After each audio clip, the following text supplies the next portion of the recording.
Ada yang ditunggu? Silakan. Ngikut aja sih kalau memang mau. Assalamualaikum warahmatullahi wabarakatuh. Waalaikumsalam warahmatullahi wabarakatuh. Alhamdulillah, alhamdulillahirabbil alamin.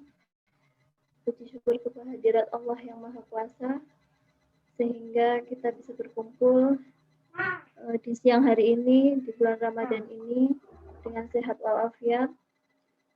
Terima kasih atas partisipasinya dalam acara webinar mengenal bakat untuk memilih jurusan dan karir. Sebelumnya perkenalkan dulu, saya akan memandu acara ini dari jam 13 sampai selesai. Saya Iva. Saya akan memperkenalkan juga pemateri kita siang hari ini, Ibu Siti Jamilah, SSMSI, yang beralamat di Banguntapan, Bantul. Beliau sehari-hari beraktivitas sebagai ibu rumah tangga, praktisi talent mapping, dan penyuluh agama Islam Yogyakarta. Sekali lagi, terima kasih atas partisipasinya. Kenapa webinar ini sangat penting untuk kita sebagai orang tua dan juga para remaja yang akan mengambil jurusan saat kuliah dan bekerja nanti, karena sebagai hasil penelitian dari ICCN pada tahun 2020 yang telah saya baca, sebanyak 87% mahasiswa mengatakan bahwa mereka salah jurusan. Alasannya, yang pertama, tidak melakukan riset. Yang kedua, karena kemauan orang tua. Yang ketiga, karena ikut-ikutan teman. Dan yang terakhir, tidak tahu potensi apa yang dimiliki dari mahasiswa tersebut. Sehingga mereka tersesat di jurusan dan kemudian setelah selesai, bisa dipastikan mereka akan tersesat juga ketika memilih karir. Oleh karena itu, webinar ini sangat amat penting sekali untuk anak-anak kita di masa depan, remaja yang akan mengikuti atau mengambil jurusan saat kuliah dan memiliki jenjang karir.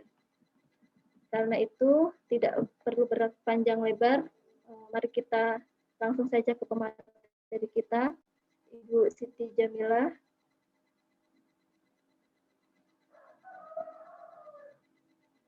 Apa kabar Ibu?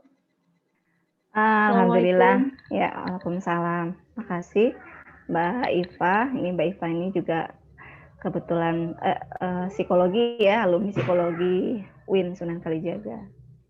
Iya, Dek? Iya. Ya, saya memperkenalkan ya, ini juga Mbak Iva ini juga aktivis mental health, jadi konsennya banyak di kesehatan mental ya, begitu.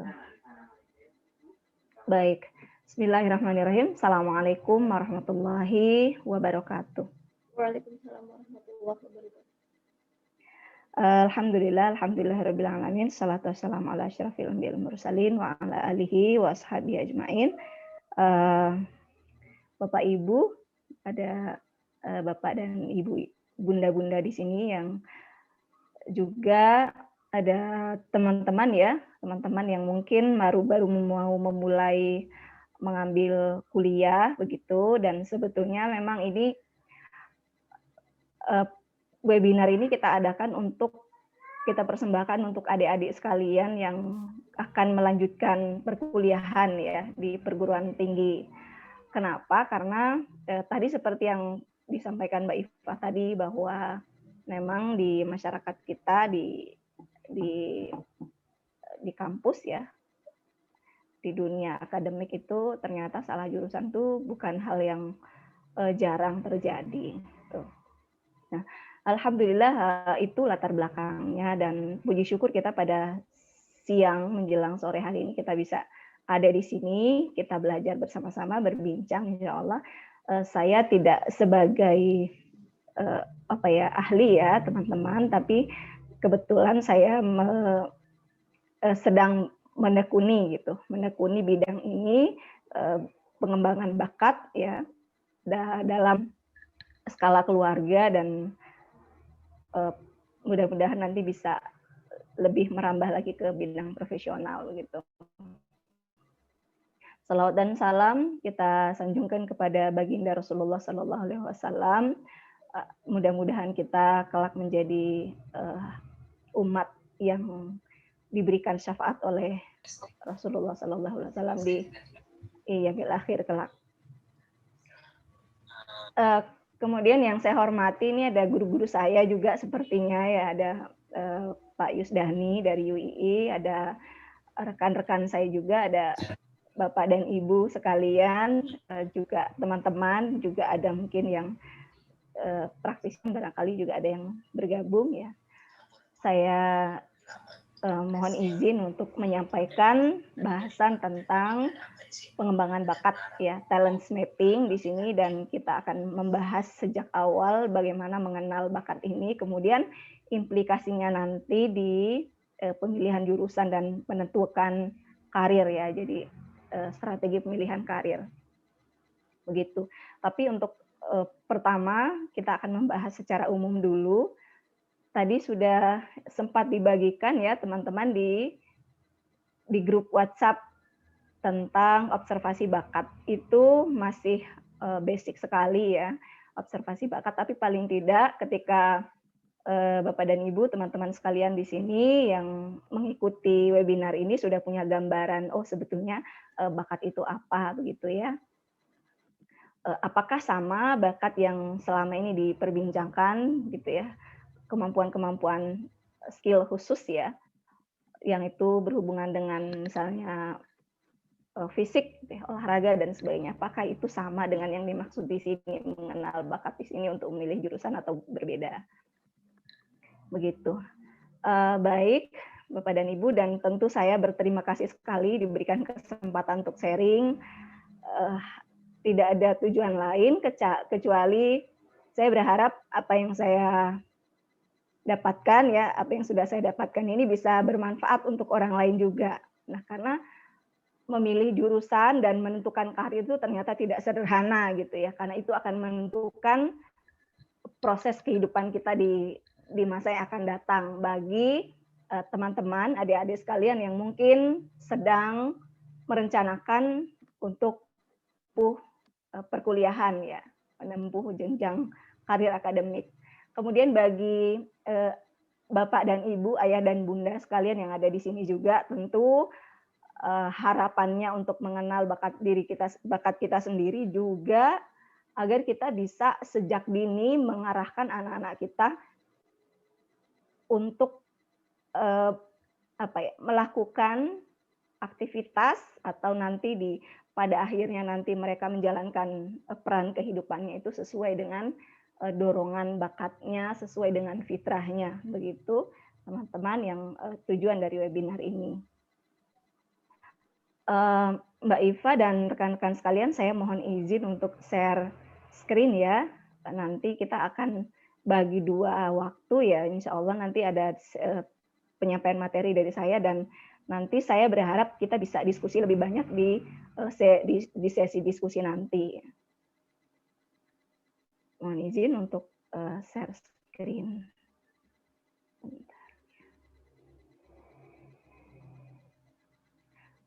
Mungkin bisa sembari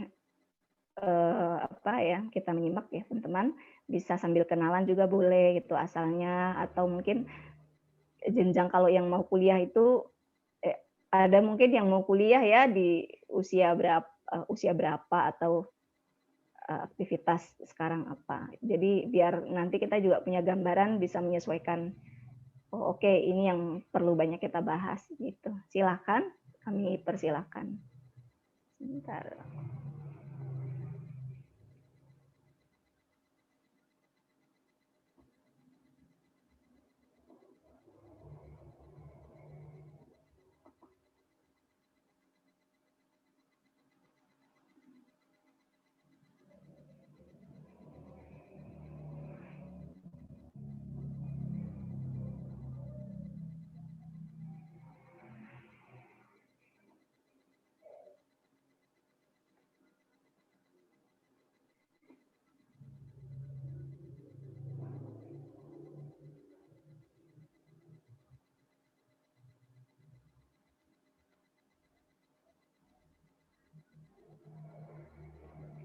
Mbak Iva, apa share screen saya sudah terlihat?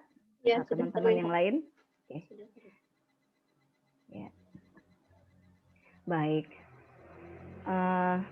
Teman-teman sekalian, di pembahasan bakat ini mengapa menjadi menarik? Kalau saya terus terang saja mengenal bakat ini justru di masa pandemi gitu, dan mulai kemudian penasaran ya seperti apa sih gitu ininya, dan ternyata semakin saya mendalami itu semakin tertarik. Kenapa? Karena ternyata bakat ini juga menentukan banyak hal ya dalam kehidupan kita. Dan itu kemudian saya memutuskan untuk ingin memberikan banyak manfaat bagi orang lain dari apa yang sudah saya dapatkan, dan mungkin ke depan apa yang akan kita pelajari dalam rangkaian mengenal bakat ini. Baik. Bismillahirrahmanirrahim. Teman-teman sekalian, Bapak dan Ibu dan rekan-rekan yang saya hormati, mudah-mudahan sehat ya hari ini. Kita menjalankan puasa di hari ke-11 Ramadan ya.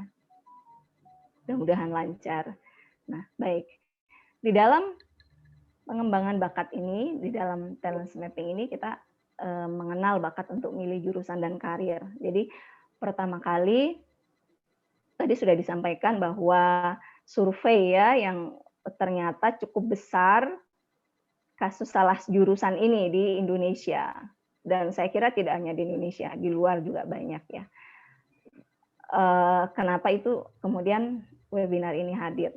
Nah,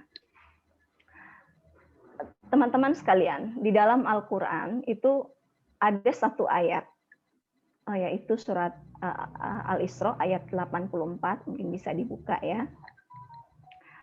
Itu ada satu ayat yang mungkin bisa kita renungkan, dan ini sangat terkait dengan apa yang sedang kita bahas pada sore hari ini ya. Saya izin untuk membacakan. A'udzubillahi minasyaitonirrajim. Bismillahirrahmanirrahim. Qul kullu ya'malu 'ala syakilatih. Farabbukum a'lamu biman huwa ahda sabila. Nah, ayat ini menjelaskan bahwa masing-masing orang atau pribadi itu bersikap dan berbuat sesuai dengan keadaan jiwa, pembawaan, dan budi pekertinya. Nah, di sini terjemahannya ya, katakanlah ini kepada Muhammad ya. Katakanlah Muhammad, tiap-tiap orang berbuat menurut bentuk dirinya masing-masing. Tuhanmu lebih mengetahui siapa yang lebih benar atau terpandu jalannya. Nah, setiap manusia memiliki syakilah. Syakilah itu apa? Syaklun, dari asal dari bahasa Arab yang bermakna syak, dari derivasi ya. Akar kata dari syaklun, bentuk, sifat kepribadian, kecenderungan berperilaku. Kemudian setiap manusia itu memiliki sabila. Sabila ini apa? Cabang gitu ya. Kalau di dalam ini ya. Jalan, dalam terjemahan ini jalan hidup yang unik. Jalan hidup yang unik. Nah, saya menelusuri dalam tafsir Al-Misbah karya Bapak Quraisy Shihab ya. Itu di sini kata syakila itu digunakan untuk cabang pada satu jalan. Kemudian Ibnu Asyur, ini mufassir ya teman-teman, memahami kata ini dalam arti jalan atau kebiasaan yang dilakukan oleh seseorang. Kemudian masih di dalam tafsir Al-Misbah juga, Pak Quraisy mengatakan bahwa Sayyid Qutb itu memahaminya sebagai cara dan kecenderungan. Kemudian Quraisy merangkum dari penjelasan mufassir di atas itu sebagai dalam ayat ini sebagai setiap manusia memiliki kecenderungan, potensi, dan pembawaan yang menjadi pendorong aktivitasnya. Inilah yang kemudian diartikan sebagai jalan hidup. Ciri karakteristik setiap orang itu pasti unik, ya, unik. Sehingga kita sepakat bahwa orang dengan kembar identik sekalipun itu pasti sifat sifat-sifatnya berbeda, karakteristiknya berbeda. Sehingga tidak ada orang yang sama persis. Sampai di sini sepakat ya. Nah, ayat ini kalau saya lihat dari tafsirnya itu, ayat ini menjelaskan sesuatu yang sangat psikologis, aspek psikologis seorang manusia gitu ya. Ini teman-teman landasannya. Kemudian dari situ sehingga kita bisa memahami bahwa karena setiap orang itu unik, setiap orang itu berbeda, punya sifat-sifat dasar, karakter, bawaan, potensi yang berbeda, sehingga tentu saja gambaran kesuksesan itu tidak bisa kita ambil secara rata, secara sama. Itu. Juga ada ukuran-ukuran yang berbeda. Nah, manusia modern, sayangnya ya, manusia modern itu makin ke sini, makin menafikan aspek-aspek ini, karena kita banyak sekali dipengaruhi oleh konstruksi pengetahuan yang kemudian berkembang dan itu yang kemudian kita pelajari. Nah, di sini gambaran kesuksesan itu apa sih? Gambaran kesuksesan, kita bicara tentang kesuksesan, itu manusia dewasa yang matang dan tangguh, produktif dan ahli, mampu menghadapi berbagai tantangan kehidupan dan sukses menjalankan peran hidupnya secara paripurna. Ini gambaran kesuksesan.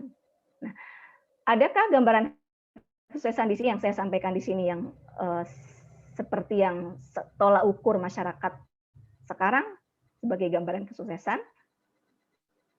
Karena gambaran kesuksesan sekarang itu sangat materialistis ya. Kita sadari atau tidak. Jadi gambaran orang sukses itu sekarang punya misal di garasinya punya mobil berapa gitu ya, punya rumah berapa, punya semua aspek materi. Itu yang dikatakan sebagai sukses. Padahal kalau kita tengok dari ayat yang tadi, itu tidak ada hubungannya sebenarnya. Nah ini, manusia dan semangat zaman. Teman-teman sekalian, pendidikan dan pengembangan SDM sangat dipengaruhi oleh revolusi industri sejak akhir abad ke-18, masuk di abad 19. Sebagaimana kita, mungkin teman-teman juga membaca ya, bagaimana revolusi industri itu kemudian terjadi mesin gitu ya, produksi mesin besar-besaran dan muncul kemudian manusia menjadi standarnya menjadi standar mesin gitu. Pengukurannya menjadi harus beragam. Abai pada ragam kepribadian dan potensi manusia. Mindset dunia psikologi itu sangat dipengaruhi oleh realita pasca Perang Dunia I. Kemudian perpaduan mindsetnya kemudian membentuk outside in, standardized, kemudian deficit approach. Apa itu ketiga hal ini? Outside itu sibuk memasukkan hal-hal yang belum dimiliki oleh pribadi tersebut. Jadi selama ini kita tuh sibuk merasa bahwa kita itu tidak bisa gitu. Kita merasa sangat terbatas kemampuannya. Sehingga kita sering merasa perasaan kurang bersyukur dengan apa yang sudah kita miliki. Karena standar kita itu, jadi kita termasuk dalam pola asuh ya teman-teman. Pola asuh kita itu selalu mengukur kemampuan anak itu dengan kemampuan orang lain misalnya. Selalu mengukur capaian anak kita itu dengan standar yang sudah dibuat oleh orang lain atau bahkan dalam sebuah instansi. Sehingga anak cerdas selama ini yang kita persepsikan itu anak yang betul-betul sampai pada standar yang sudah dibuat secara formal gitu.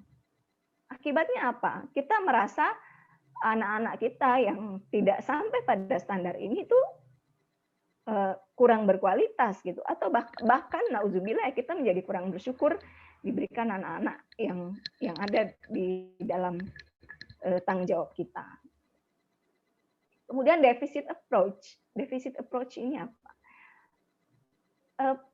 Pendekatan yang selalu melihat sudut pandangnya itu negatif, kekurangan. Jadi fokusnya pada kekurangan itu teman-teman. Melihat sesuatu itu kekurangannya dulu. Ini akan berimplikasi dalam banyak hal nanti dalam kehidupan kita. Melihat anak kita itu melihat kekurangannya, sibuk misalnya, ini anak kok nggak pinter-pinter diajarin misalnya. Karena memang mungkin anaknya tidak di basic di bakat itu, tidak di potensi itu yang dia melejit gitu. Tapi kita terus memasukkan dan memaksa untuk dia bisa. Akhirnya apa? Kita depresi, anak-anak depresi gitu ya. Kita stres, anak lebih stres lagi, lebih terbebani. Sehingga tidak ada hal yang produktif akhirnya capaiannya. Itu deficit approach. Dalam melihat pasangan, kita melihat pasangan kita negatifnya dulu gitu kan. Misalnya ini sukanya berantakan, lihatnya berantakannya terus. Kadang-kadang kita luput dari melihat hal-hal positif. Padahal sesungguhnya dalam setiap orang itu pasti ada sesuatu yang istimewa itu ya. Kalau kita yakin ini, insya Allah kita tidak melakukan deficit approach pada orang-orang yang ada di sekitar kita atau bahkan lingkungan gitu ya. Ini hal yang urgen untuk kita sadari bersama. Kemudian Gallup Global Research. Jadi Gallup ini teman-teman adalah organisasi besar ya, organisasi kelas dunia yang melakukan banyak sekali penelitian, salah satunya menemukan tentang bakat ini. Riset ini dilakukan oleh Gallup Organization ini selama 25 tahun pada lebih dari 1 juta karyawan dan jenis perusahaan, industri dan negara. Kemudian melakukan riset lintas industri terbesar di dunia kerja yang menyelidiki hubungan antara kondisi karyawan dan kinerja, prestasi unit usaha. Penelitian ini dipimpin oleh Donald O. Clifton. Beliau ini adalah pendiri Gallup Organization dan kemudian menemukan 34 bakat yang kemudian nanti akan kita bahas di sesi berikutnya, di pembahasan selanjutnya. Nah, apa yang ditemukan oleh penelitian yang Gallup Organization ini? Pertama, perusahaan yang kuat dan hebat adalah yang berhasil dan mempertahankan karyawan-karyawannya dengan kinerja terbaik. Jadi perusahaan yang sukses itu bukan yang perusahaan yang karyawannya selalu gonta-ganti gitu ya. Setiap tahun ada yang resign, masuk lagi, resign, masuk lagi. Justru perusahaan yang sukses itu digambarkan di sini adalah perusahaan yang bisa mempertahankan karyawannya. Bagaimana cara mempertahankan? Nanti kita akan lihat. Kemudian karyawan dengan kinerja terbaik memiliki kesesuaian antara tugasnya dengan ciri-ciri kepribadiannya, baik bakat maupun kekuatannya.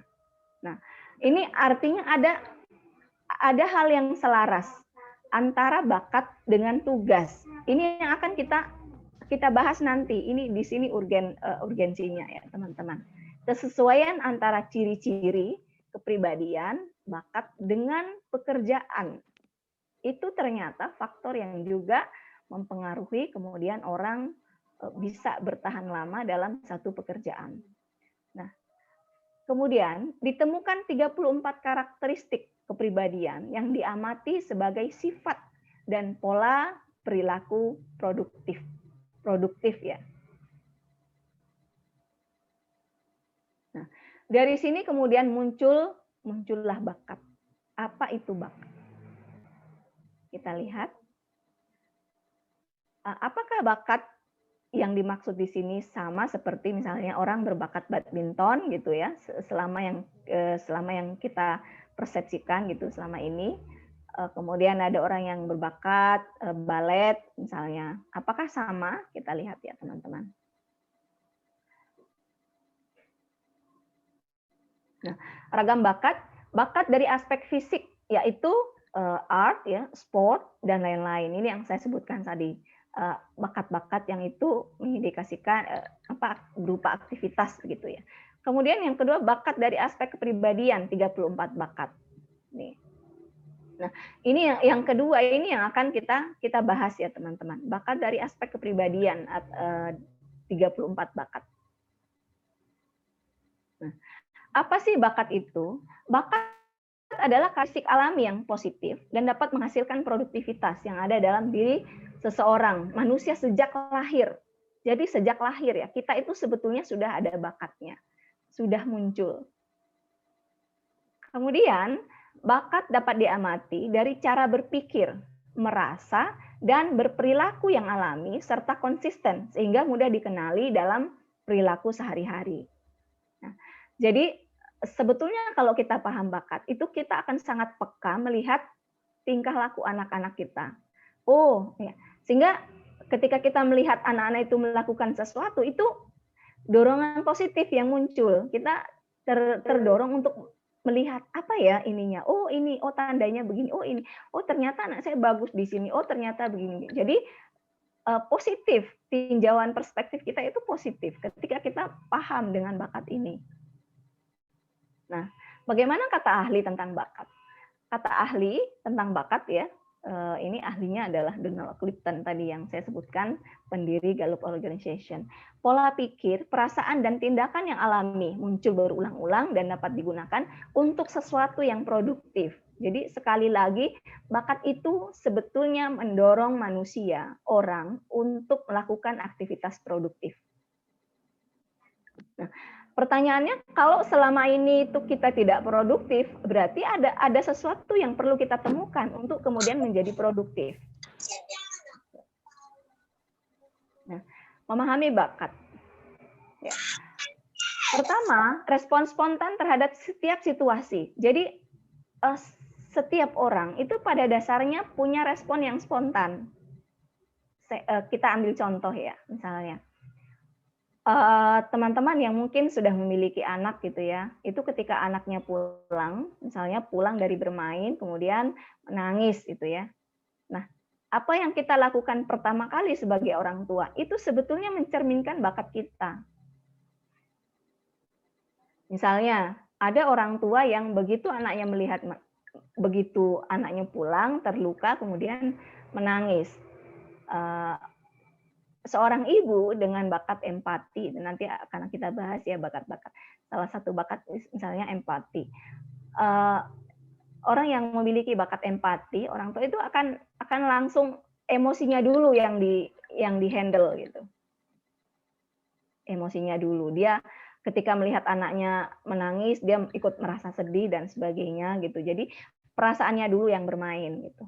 Tapi itu bakat empati. Karena memang bakat empati itu gambarannya adalah orang yang bisa merasakan apa yang terjadi atau dirasakan oleh orang lain. Seolah-olah dia merasakan itu. Termasuk lingkungan. Jadi misalnya ya, dengan suasana yang mendung, itu bagi orang yang memiliki bakat empati itu berpengaruh gitu. Syahdu, kemudian rasanya misalnya suasananya sedih juga jadi ikut sedih. Itu orang-orang yang memiliki bakat empati. Nah, jadi setiap orang itu memiliki respon yang berbeda terhadap situasi berdasarkan apa yang dia miliki, bakat itu tadi yang kita sebut. Kemudian unik. Setiap orang memiliki komposisi sifat dan bakat tertentu. Tidak ada yang berbeda. Bahkan tadi kita sebutkan dengan orang yang kembar ya, kembar siam, itu sekalipun pasti berbeda itu. Kemudian alami, bawaan, otentik sudah ada sejak lahir. Permanen, tidak berubah selamanya. Jadi bakat ini tidak pernah berubah, rekan-rekan sekalian. Beneran enggak ya?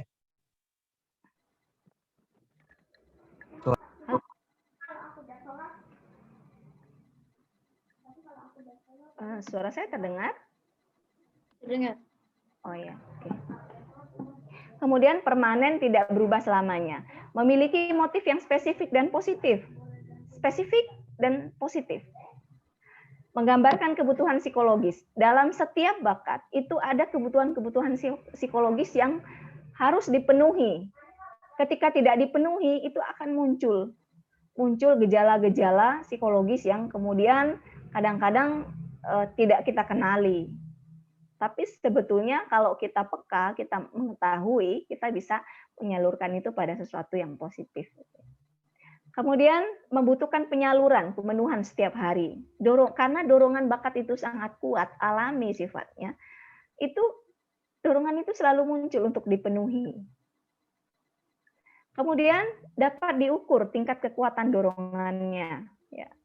Menunjukkan potensi diri dan sumber produktivitas hidup. Ekspresinya berkembang seiring pengalaman dan pendewasaan diri. Nah, ini rekan-rekan sekalian, Bapak Ibu, teman-teman. Jadi bakat ini tidak bisa dipisahkan ya, semakin dengan proses pendewasaan. Jadi semakin dewasa seseorang, semakin paham akan dirinya, itu kemungkinan besarnya bakat itu akan semakin baik dalam hal menyalurkan potensi kekuatannya.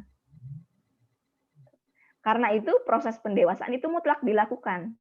Nah, terutama ini penting untuk disadari oleh orang tua, karena kalau kita lihat dalam pendidikan ya, pendidikan karakter misalnya, pendidikan Islam itu kita lihat ada jenjang-jenjang usia yang itu kita harus paham. Misalnya anak di usia 0 sampai 3 tahun itu kedekatan dengan siapa sih, kedekatannya dengan ibu. Kenapa?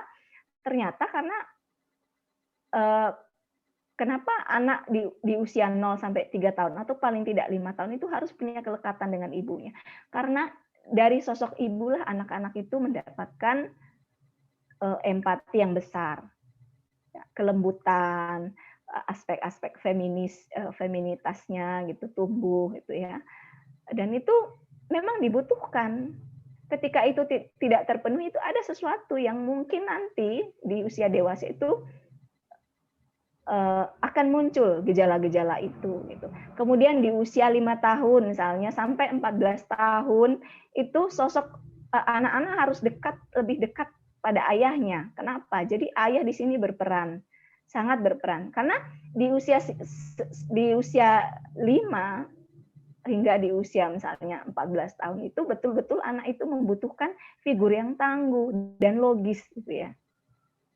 Nah, itu harus kita pahami sebagai orang tua. Sehingga ketika kita mendidik anak-anak kita, itu kita bisa menyadari dan menyelaraskan ini gitu, dengan kondisi psikologis anak-anak gitu, dengan fitrahnya.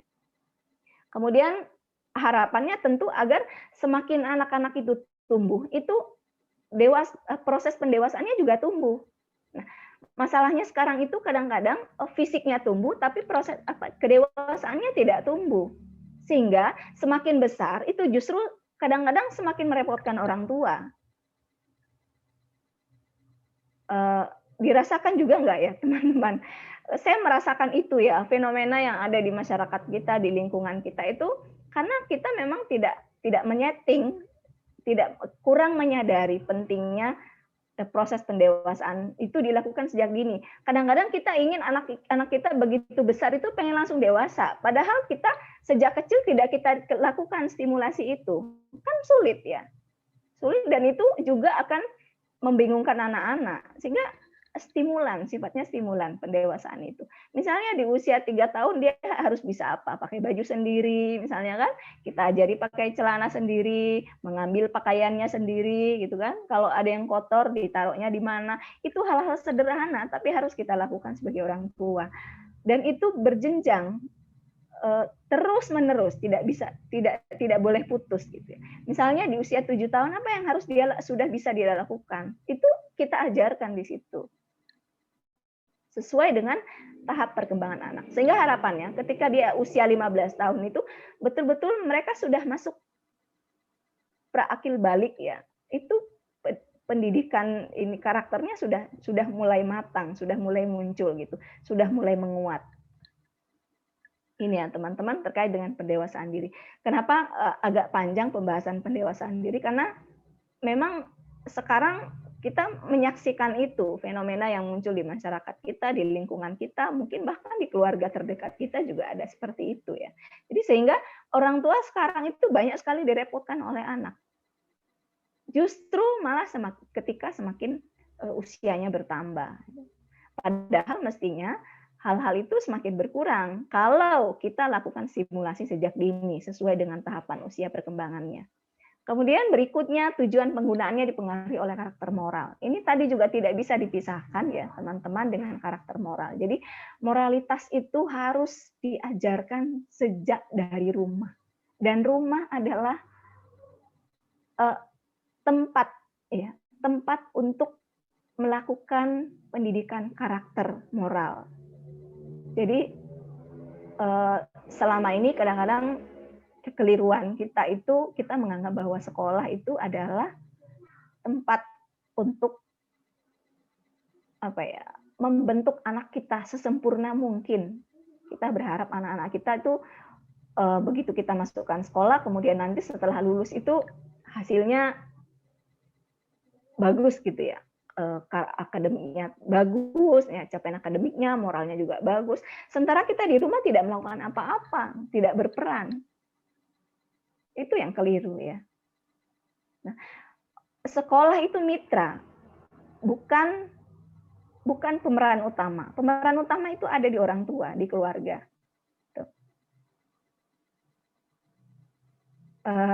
Sehingga di masa pandemi ini juga mungkin ya semestinya kita sadari bersama bahwa memang keluarga itu tempat untuk apa ya, anak-anak kita itu ya memang mestinya kita yang mendidik gitu ya. Terlepas itu hal-hal yang mungkin kita mengalami kerepotan sana sini, tapi pada prinsipnya itu kita lah pemeran utama dalam proses tumbuh kembang anak, juga proses apa ya, tumbuhnya moralnya, kemudian hal-hal yang lain. Baik, teman-teman, kemudian ciri bakat. Ciri bakat itu apa sih? Yearning, nagih ya. Jadi dorongannya tuh selalu muncul, terus alami gitu, selalu ya memang ada itu, karena itu bawaan. Kemudian rapid learning, mudah dan cepat belajar. Mungkin teman-teman pernah lihat ya, ada anak yang tiba-tiba di usia misalnya 5 tahun dia sangat berbakat melukis gitu ya, sangat bagus melukisnya. Sebetulnya bukan bakat melukis kalau di sini, tapi ada bakat yang mendorong dia untuk melakukan aktivitas melukis gitu. Nanti kita akan jelaskan ya teman-teman. Mudah dan cepat belajar. Kalau memang orang itu berbakat, itu cepat sekali belajarnya. Kadang-kadang kita nggak ngeh gitu, tiba-tiba dia udah bisa gitu. Dan sebetulnya setiap orang itu punya potensi untuk itu. Untuk melejit ya. Satisfaction teman-teman, memunculkan kepuasan. Puas setelah melakukan aktivitas itu, misalnya dalam berupa potensi kekuatan itu puas gitu, senang gitu. Tidak hanya urusan profit ya, materi, tapi jauh di luar itu rasanya muncul kepuasan. Timelessness, mudah mengalir, lupa waktu. Itu yang kemudian disebut dengan flow gitu ya. Glimpse of excellence, langsung bagus sejak awal. Kalau orang itu berbakat di satu aktivitas tertentu, itu begitu dia belajar, itu langsung melejit. Itu salah satu menandainya ya teman-teman. Ini ciri-ciri ya, ciri-ciri bakat. Nah, mengapa bakat dapat memprediksi potensi dan kinerja? Ya. Baik. Bakat adalah pola perilaku yang memiliki motif produktif. Jadi sekali lagi produktif. Kita tidak menyebut sesuatu yang negatif di sini ya. Sesuatu yang tidak produktif misalnya. Bakat menciptakan dorongan yang kuat untuk beraktivitas. Jadi dari dorongan bakat itu kita ingin selalu melakukan aktivitas yang memang kita flow di situ, bagus di situ. Satisfaction, muncul kepuasan, kebahagiaan. Bakat memunculkan daya belajar yang tinggi dan alami. Ini yang perlu kita sadari juga, bahwa di anak-anak kita mulai coba deh untuk menjadi pengamat sederhana ya, mengamati apa ya di anak-anak saya misalnya, atau teman-teman mungkin yang sekarang sudah remaja mau kuliah itu ya, apa ya kira-kira aktivitas yang saya tuh betul-betul bagus gitu, dan teman-teman bilang kamu keren ya di situ gitu. Nah itu coba sekarang mulai dimunculkan, disadari pelan-pelan, mungkin dikorek-korek, bahkan bisa bertanya dengan orang-orang sekitar sebetulnya. Bisa bertanya dengan teman atau pasangan, atau misalnya teman-teman yang lulus SMA mau kuliah ini bisa bertanya dengan teman-teman sekolahnya ya, kira-kira apa ya, apa sih selama ini yang aku merasa yang menurut kamu tuh bagus banget aku di situ gitu. Itu bisa bertanya di situ, semacam survei ringan ya. Kemudian bakat menstimulus emosi positif sehingga orang tergerak untuk terus mengulanginya lagi. Kalau misalnya orang itu punya bakat communication ya teman-teman, kemampuan berkomunikasi baik lisan maupun tulisan, itu begitu dia belajar public speaking itu langsung handal gitu, langsung bisa, langsung bagus. Nah, itu dorongan bakat. Nah, Berbeda dengan orang yang tidak punya bakat di situ, mungkin dia belajar bertahun-tahun juga belum tentu terampil gitu. Karena bakat itu tidak hanya sekedar terampil ya, kita tidak membahas sekedar terampil, tapi jangkauan capaiannya itu lebih dari terampil. Nah, kemudian bakat akan memudahkan orang untuk menguasai ilmu dan keterampilan yang selaras dengan cara berpikir, cara merasa, dan cara perilakunya. Ini ya teman-teman. Karena itu bakat itu bisa memprediksi potensi dan kinerja. Ketika seseorang itu memang baik di bakat tertentu, itu kemungkinan kinerja di bidang-bidang tertentu juga akan baik. Karena memang dia punya sesuatu dorongan dari dalam itu untuk melakukan itu, dan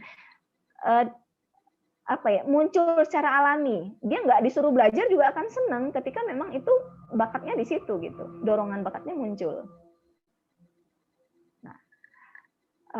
Teman-teman. Di sini bakat, kemudian potensi kekuatan, dan menghasilkan kekuatan. Jadi dari bakat ini muncul potensi kekuatan. Potensi kekuatan itu apa? Prediksi. Kira-kira orang dengan bakat tertentu itu nanti akan bagus dengan potensi tertentu. Jadi misalnya ya, saya ambil contoh bakat ideation. Ideation itu orang yang memiliki banyak ide gitu, berlimpah idenya, selalu muncul secara alami itu.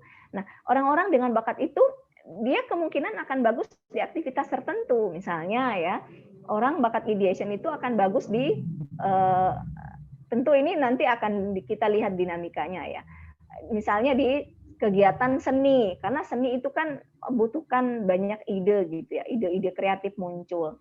Misalnya dia menjadi seniman, kalau dia punya kombinasi bakat di bidang itu.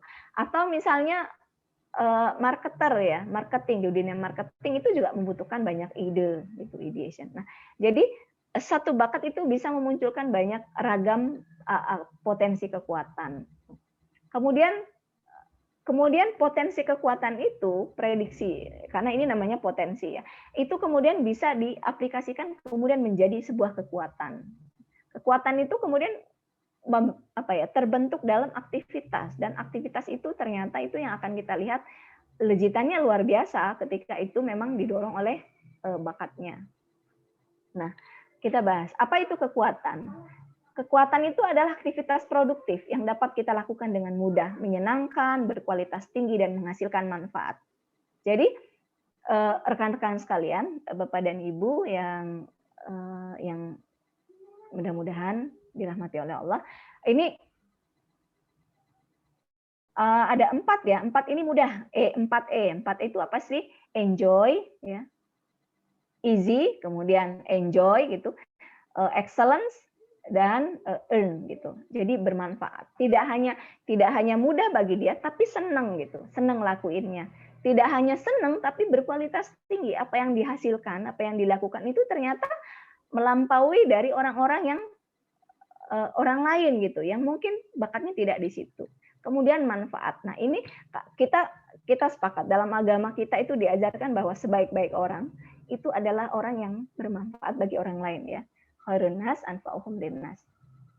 Nah, inilah tujuan tertinggi ya, karena kita tentu tidak hanya sekedar kita hidup sendiri, bahagia sendiri, kemudian kita mati sendiri gitu ya, masuk surga sendiri, kan nggak begitu ya. Jadi kita bahagia, kita bisa bermanfaat bagi orang lain, dan itu dengan kita bermanfaat bagi orang lain, itu kita akan semakin bahagia.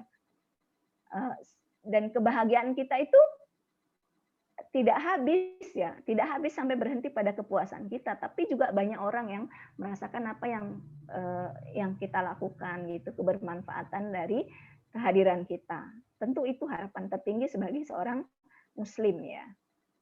Nah, sehingga ketika orang itu sesuai dengan jalan bakat dan jalan hidupnya, itu insya Allah dia akan menebarkan manfaat, terlepas dari apapun profesinya, teman-teman. Apapun profesinya, apakah dia sebagai dokter, apakah dia sebagai pengusaha, apakah dia sebagai ibu rumah tangga, apakah dia sebagai seorang misalnya pekerja sosial, atau peran apapun gitu. Sebagai misalnya dia housekeeping itu juga akan memberikan manfaat bagi orang lain. Karena memang dia melakukan itu sepenuh hati gitu ya. Aktivitas produktif yang jika makin ditekuni dan makin lama dikerjakan, kita makin merasa semakin kuat, semakin powerful gitu ya, teman-teman. Kemudian aktivitas produktif yang mampu kita lakukan dengan kualitas unggul dan konsisten. Jadi kualitasnya itu betul-betul di atas gitu ya. Tidak sekedar coba-coba, tidak sekedar bisa gitu, tapi betul-betul sampai pada taraf kualitasnya itu unggul gitu, perfect gitu ya. Dan kita tidak hanya sekedar ngelakuin itu kemudian berpindah, berubah. Kita akan konsisten di situ. Kenapa? Karena memang dorongan bakatnya itu di situ gitu. Sehingga semakin banyak praktik itu semakin perfect.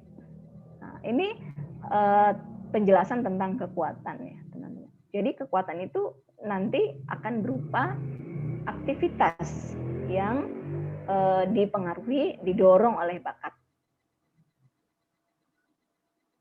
Mohon maaf ini macet. Oh ini. Oke. Nah, ada 4 elemen ini ya. 4 elemen tentang kekuatan best performance. Jadi 4 hal ini yang akan menentukan ya. Akan menentukan apakah itu bakat dalam diri seseorang itu akan teroptimalkan dengan baik, apakah orang itu berkembang dengan baik. Nah, pertama, talents. Talents ini pola pikir dan perilaku yang terbentuk secara alami, konsisten, dan dapat digunakan untuk produktivitas. Talents ini yang kita bahas ya, ini adalah bakat. Kemudian attitude, ekspresi atau respon suka atau tidak suka terhadap sesuatu. Bisa orang, bisa benda, bisa tempat, aktivitas. Jadi ini yang masuk wilayah moralitas ya. Adab, kalau kita sebagai seorang muslim itu kita sebut adab. Sehingga bakat dan adab itu tidak bisa dipisahkan ya. Harus selesai adabnya itu. Dan itu memang tugas kita sebagai orang tua ya untuk memberikan pendidikan adab moral di dalam keluarga kita pada anak-anak kita. Kemudian skill. Skill ini kemampuan untuk melakukan sesuatu atau serangkaian cara bertindak dengan benar. Skill itu bisa dipelajari ya teman-teman. Jadi misalnya memang orang bagus di potensinya di communication itu ya berarti skillnya dia belajar komunikasi itu kan. Belajar public speaking misalnya atau belajar hal-hal yang masuk dalam dalam zona komunikasi itu ya. Kemudian knowledge itu pengetahuan. Jadi ketika skill dia cukup, kemudian pengetahuan tentang itu juga cukup, insya Allah nanti akan menghasilkan satu capaian gitu ya, satu capaian aktivitas dan capaian hidup ya, kita bisa sebut seperti itu. Nah, tujuan mengenal bakat ya teman-teman. Sebentar. Sifat karakteristik alami manusia. Pertama, memahami karakteristik inti kepribadian. Ya. Dengan kita mengenal bakat, kita bisa memahami karakteristik inti kepribadian kita seperti apa. Apakah kita termasuk orang yang sebenarnya tipenya pekerja gitu ya. Nanti kita akan bahas sedikit ya tentang profil-profil setiap orang itu berbeda gitu. Profil misalnya profil saya itu profil expert misalnya ya, itu expert itu apa sih? Orang yang banyak bakatnya itu di wilayah thinking dan misalnya di striving itu adalah ketekunan. Nah itu nanti akan kita lihat, kita akan kenalan sedikit ya. Kemudian memahami kebutuhan dasar psikologi diri sendiri. Dengan kita memahami bakat kita, karena bakat itu adalah sifat karakteristik alami, sehingga kita tahu psikologi kita seperti apa, diri kita itu seperti apa. Memahami kebutuhan dasar psikologi orang lain. Dengan kita memahami bakat, kita juga bisa memahami orang lain. Oh oke, orangnya seperti ini, kira-kira dia bagus di sini, sehingga kita tidak terjebak pada deficit approach yang kita bahas di depan tadi. Kita pendekatannya itu selalu melihat sisi negatifnya dulu. Misalnya punya teman yang sukanya ngomong, terus kita sebut dia cerewet gitu ya. Padahal sebetulnya ketika itu dibawa pada aktivitas produktif itu bisa sangat berguna itu di kemampuan komunikasi itu tadi. Kemudian menemukan potensi produktivitas diri sendiri. Ya, kita bisa mengetahui kira-kira apa ya aktivitas yang saya bisa produktif di situ, bagus di situ. Mengenali potensi produktivitas pada mitra kerja. Kalau kita punya teman kerja gitu ya, misalnya teman di kantor, teman-teman yang bekerja di wilayah formal itu bisa memahami sehingga bisa berkolaborasi. Gitu. Kemudian mitra hidup termasuk dengan pasangan. Dengan kita memahami bakat kita, bakat pasangan kita itu kita bisa lebih lebih sinergi gitu ya, lebih sinergi dalam membangun hubungan dalam keluarga. Dan bagaimanapun kita sepakat bahwa ketika orang tua, ayah dan ibu itu sinergi, pola relasinya itu baik, sehat begitu, itu insya Allah nanti anak-anak juga akan terbawa, akan mengikuti. Karena orang tua adalah contoh teladan yang ada di rumah, yang paling dekat dicontoh oleh anak-anak. Kemudian menghasilkan kinerja terbaik dalam kehidupan pribadi, baik itu keluarga pribadi, keluarga, peran profesional, teman-teman yang ada di bekerja di bidang formal, profesional, maupun peran sosial. Ya. Kemudian menemukan tugas kehidupan yang diberikan oleh Sang Pencipta. Ini adalah capaian tertinggi bagi kita semua, bahwa hidup ini tidak hanya sekedar, kalau teman saya pernah bilang ya, hidup ini tuh nggak senaif muda poya-poya gitu ya, tua kaya raya, kemudian mati masuk surga gitu. Ini mungkin terdengar agak konyol, tapi begitulah selama ini memang banyak ya yang kita persepsikan ya.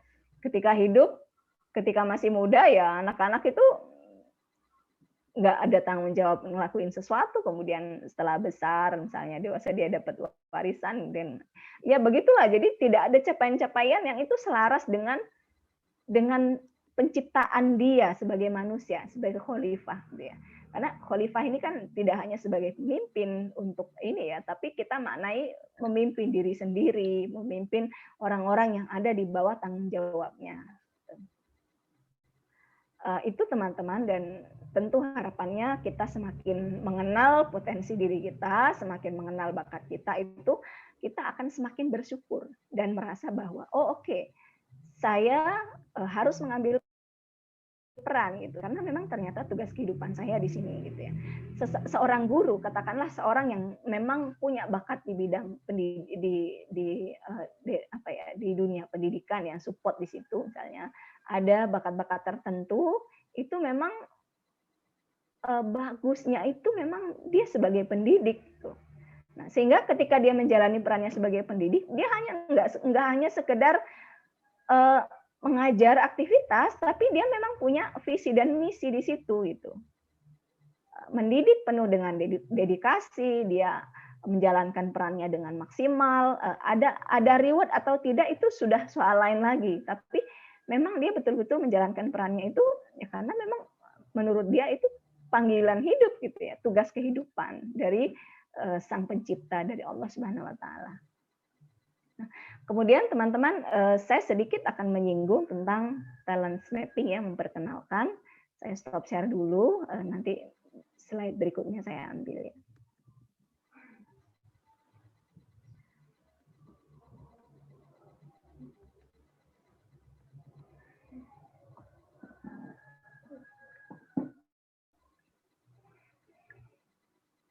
Baik, teman-teman, sebentar ya.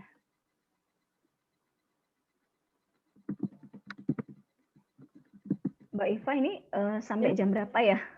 Sampai jam sebentar 15. Saya diskusi sebentar ya, saya kenalin sedikit 10 menit lagi ya. Mudah-mudahan nanti kita bisa baik. Nah, teman-teman, di dalam mengenal bakat ini instrumen ya, tools yang kemudian kita bisa mengenal bakat-bakat kita, itu disebut dengan talent mapping. Talent mapping ini dikenalkan oleh mohon maaf, belum saya share ya, sebentar ya.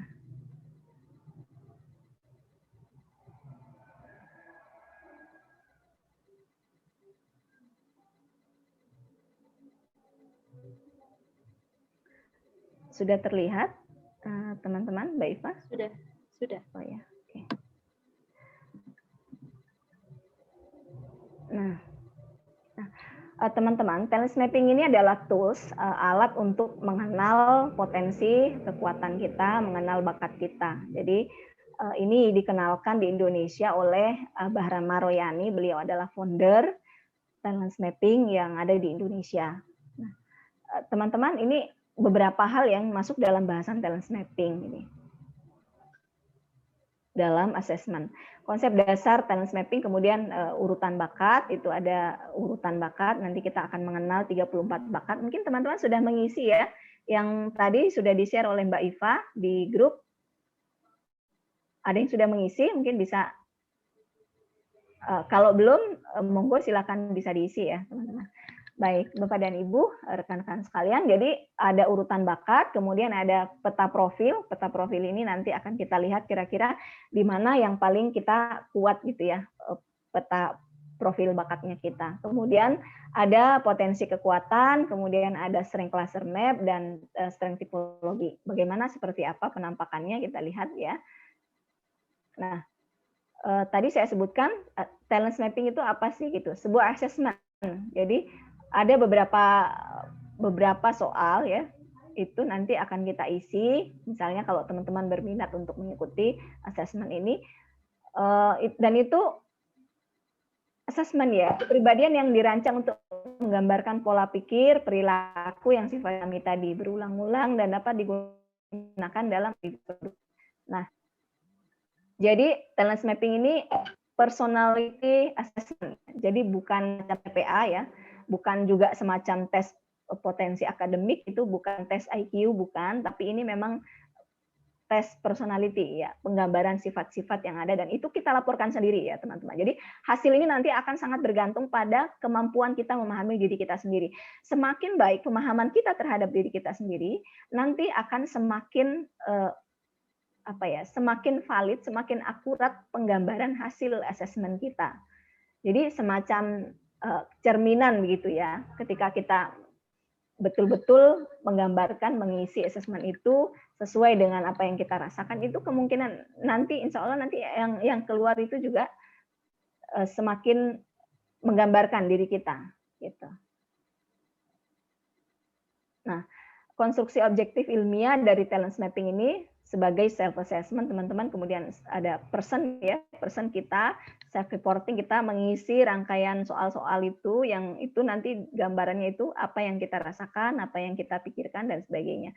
Kemudian nanti hasilnya keluar, dan selanjutnya personality description, performance prediction. Jadi talent mapping ini ada dua fungsi ya teman-teman, ada fungsi deskriptif. Fungsi deskriptif itu menggambarkan kepribadian, pola pikir, perilaku, dan yang alami. Jadi itu yang disebut dengan bakat dominan. Kemudian prediktif itu ragam kekuatan yang paling potensial dikembangkan. Jadi ini nanti berupa aktivitas ya yang ini. Nah, di sini akan saya jelaskan sedikit saja karena waktu kita terbatas.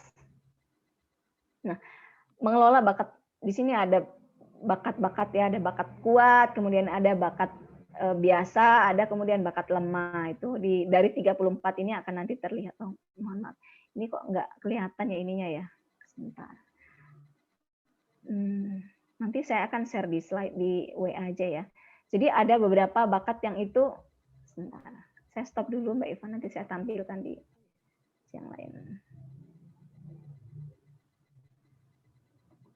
Nggak masuk ininya ya.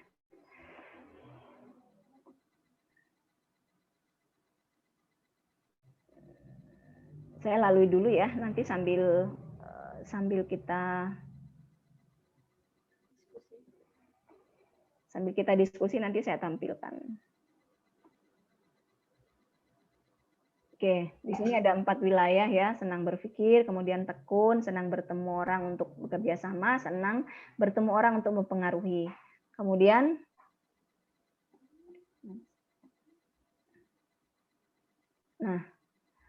orang dengan sifat tertentu itu secara alami akan bagus dalam menjalankan aktivitas atau tugas pekerjaan tertentu. Nah, ini teman-teman. Jadi nanti selain urutan bakat itu akan terlihat, di situ nanti kita akan ketemu dengan bakat dominan ya. Jadi ada bakat 1 sampai 7 itu bakat dominan, kemudian 7 sampai 11 bakat pendukung, dan ada bakat biasa ya. Kemudian ada bakat lemah. Nah, ini yang paling perlu kita pahami adalah bakat kuat dan bakat lemah kita. Jadi agar kita itu tidak, misalnya teman-teman yang kuliah itu nggak perlu mengambil jurusan yang sekiranya itu justru bakat lemahnya di situ, agar tidak terjebak dalam dalam aktivitas atau perkuliahan yang itu membosankan bagi teman-teman yang memang bakat lemahnya justru di situ. Misalnya ya, saya kasih contoh, itu orang-orang yang bakat lemahnya deliberatif itu pribadi yang sangat teliti, sehingga kalau bakat lemahnya deliberatif berarti kebalikannya ya, kurang teliti, misalnya tidak suka dengan sesuatu yang rigid dan sebagainya. Itu kalau dia misalnya mengambil jurusan kedokteran, itu kan akan merepotkan ya, karena profesi dokter itu kan sangat ditentukan oleh faktor ketelitian. Jadi tujuannya apa? Tujuannya agar teman-teman tidak salah jurusan itu tadi. Jadi tahap pertama yang dilakukan itu apa sih? Menentukan profesi. Dari kita mengenal bakat, kita menentukan profesi. Jadi bakat ini, bakat A, misalnya bakat 1 sampai 7 itu kira-kira mana nih bakat yang paling dominan, yang paling sering muncul, dan ini dari sini itu kira-kira profesi apa yang paling cocok dengan bakat saya. Kemudian dari situ baru kemudian memilih jurusan. Jurusannya apa. Jadi jangan sampai terbalik. Selama ini yang terjadi ya, sering kali yang terjadi itu memilih jurusannya dulu. Pokoknya saya pengennya jurusan ini karena teman saya ikut jurusan ini. Kayaknya bagus gitu ya. Ada nggak yang kayak gitu? Semoga tidak ada ya, tapi mungkin ada karena tadi ada ya, banyak juga ya. Nah, misalnya tiba-tiba pengen jurusan inilah, ganti gitu, hapus ya, pilih jurusan, kemudian teman saya ikut ambil pilih jurusan ini, saya ikutlah gitu ya. Tanpa melihat ke dalam, sebetulnya saya potensinya apa sih gitu ya. Akhirnya apa? Akhirnya menjalani kuliah ya sekenanya aja. Yang penting berangkat gitu kan, sampai di kelas misalnya ngantuk, pulang kuliah tidur, berikutnya seperti itu, terus sampai akhirnya ya skripsi ya, ngerjain skripsi, selesai, pulang, ini selanjutnya ya terserah mau kerja apa gitu. Jadi sangat panjang proses yang sayang sekali jika itu terjadi kesalahan dalam memilih ya, menentukan. Karena bayangkan kita dalam katakanlah di S1 ya, itu menempuh pendidikan 4 tahun. Itu bayangkan 4 tahun itu ngelakuin apa coba? Kalau misalnya tidak sesuai dengan dorongan kita. Apalagi misalnya nggak ikut organisasi, itu sayang sekali. Akhirnya hal-hal yang mungkin dia tuh punya bakat di situ juga nggak tersalurkan. Ini ya teman-teman. Jadi tahapannya itu mengenal bakat dulu, kemudian menentukan profesi apa yang cocok dengan bakat saya, baru kemudian mengambil jurusan ini. Jadi jurusan itu nomor 3. Setelah kita mengenal bakat, menentukan profesi, baru memilih jurusan. Nah, di sini ada ya, ini saya kenalkan aktivitas ya teman-teman, ini yang disebut dengan Strength Cluster Map. Jadi ada aktivitas-aktivitas tertentu yang itu muncul dari dorongan bakat tertentu. Saya tadi kalau 34 itu tadi bisa teman-teman lihat di lembar yang sudah dibagikan Mbak Iva di grup ya, itu ada 34 bakat, silakan di scoring ya, mungkin teman-teman kira-kira dari urutan 1 sampai 34 itu mana yang paling besar dorongannya muncul dan yang paling disadari itu nanti bisa di scoring 0 sampai 5. Semakin besar dorongan itu semakin terasa dan semakin yakin Anda di situ bisa diskor semakin besar gitu. Nanti kita akan diskusi panjang kalau misalnya ada yang ingin didiskusikan di grup WA ya. Nah, ini teman-teman interpersonal kerjasama dengan orang lain. Kemudian di aktivitas berikutnya individual menggunakan otak kiri atas, individual menggunakan otak kiri bawah. Kemudian ada individual menggunakan otak kanan. Nah, di atas ini juga ada. Sebentar, saya pindah dulu. Ya. Nah, ini interpersonal mempengaruhi orang, interpersonal melayani orang lain, kemudian individual menggunakan fisik indera, ini juga ada ya di sini misalnya manual skill itu yang menggunakan keterampilan tangan dan sebagainya itu ya, ada planting itu kan, bercocok tanam dan sebagainya. Jadi sangat rigid sekali. Di sini ada 114 aktivitas yang nanti ketika kita lihat bakatnya apa, nanti juga akan muncul di sini aktivitasnya apa gitu. Kemudian individual luar ruangan, ini di sini wilayah bahasa juga ada di sini ya, interpreting segala macam. Kemudian individual di luar ruangan, ini wilayah teknik. Baik, teman-teman, ini saya lewati ya karena ini terlalu banyak. Ya. Nanti juga ada personal branding, di sini juga personal branding ada 5, jadi nanti kita akan melihat mana yang paling kuat, di situ akan didalami. Saya kasih contoh ya, misalnya saya personal brandingnya komunikator. Setelah saya mengenal bakat, oh ternyata saya tuh bagus di communication, personal brandingnya itu komunikator, sehingga saya mengambil kelas public speaking, saya mengikuti, saya membaca buku, dan betul hasilnya ya memang ternyata luar biasa yang saya lakukan, dibanding misalnya saya mempelajari hal yang lain yang tidak didukung oleh bakat saya. Di situ excellent-nya kita mengenal bakat, teman-teman. Jadi kalau ada teori 10.000 jam untuk menjadi ahli, sebetulnya kalau kata Abah Rama Royani ya, founder Talent Mapping ini, nggak harus sampai 10.000 jam kok. Orang itu kalau bakatnya di situ, itu nggak sampai segitu, dia mempelajari sedikit saja langsung excellent, langsung luar biasa. Bayangkan kalau kita mensupport, memperhatikan, menstimulasi anak-anak kita itu sesuai dengan bakatnya. Tidak perlu menunggu sampai umur 50 tahun untuk kemudian menjadi ahli. Di usia 30 tahun dia sudah bisa jadi ahli. Karena memang di usia yang sangat dini pun dia sudah mengasah kemampuan di situ.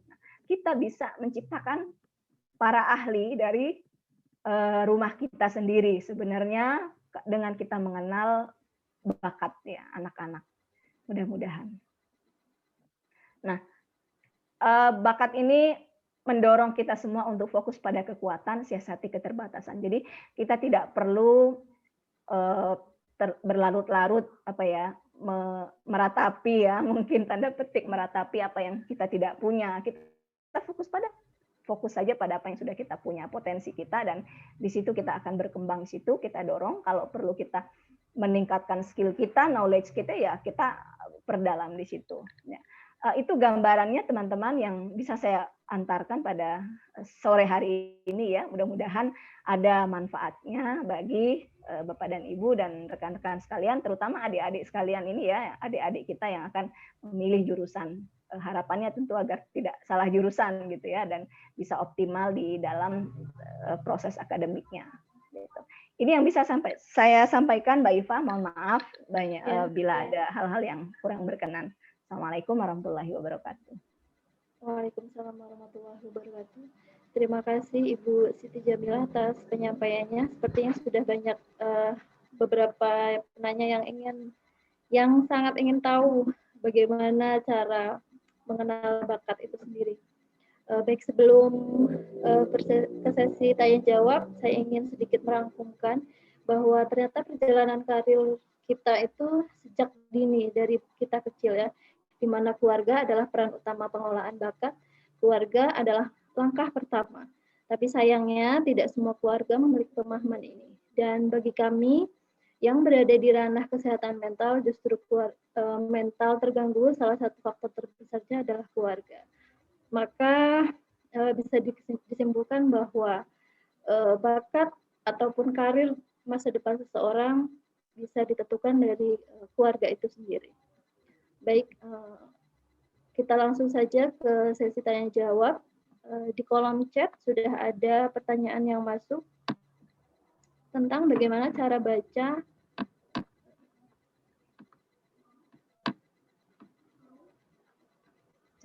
diagram. Saya share gambarannya sebentar ya Mbak Iva, yang tadi nggak bisa muncul, nggak tahu kenapa. Mungkin karena dari Google Slide, jadi sebentar. Sambil ini nggak apa-apa, mungkin ada yang mau bertanya atau diskusi langsung on mic juga boleh ya di ini. Ya, silahkan bagi penanya bisa bertanya di kolom chat atau silahkan untuk melambaikan tangan sehingga bisa dibuka untuk audionya.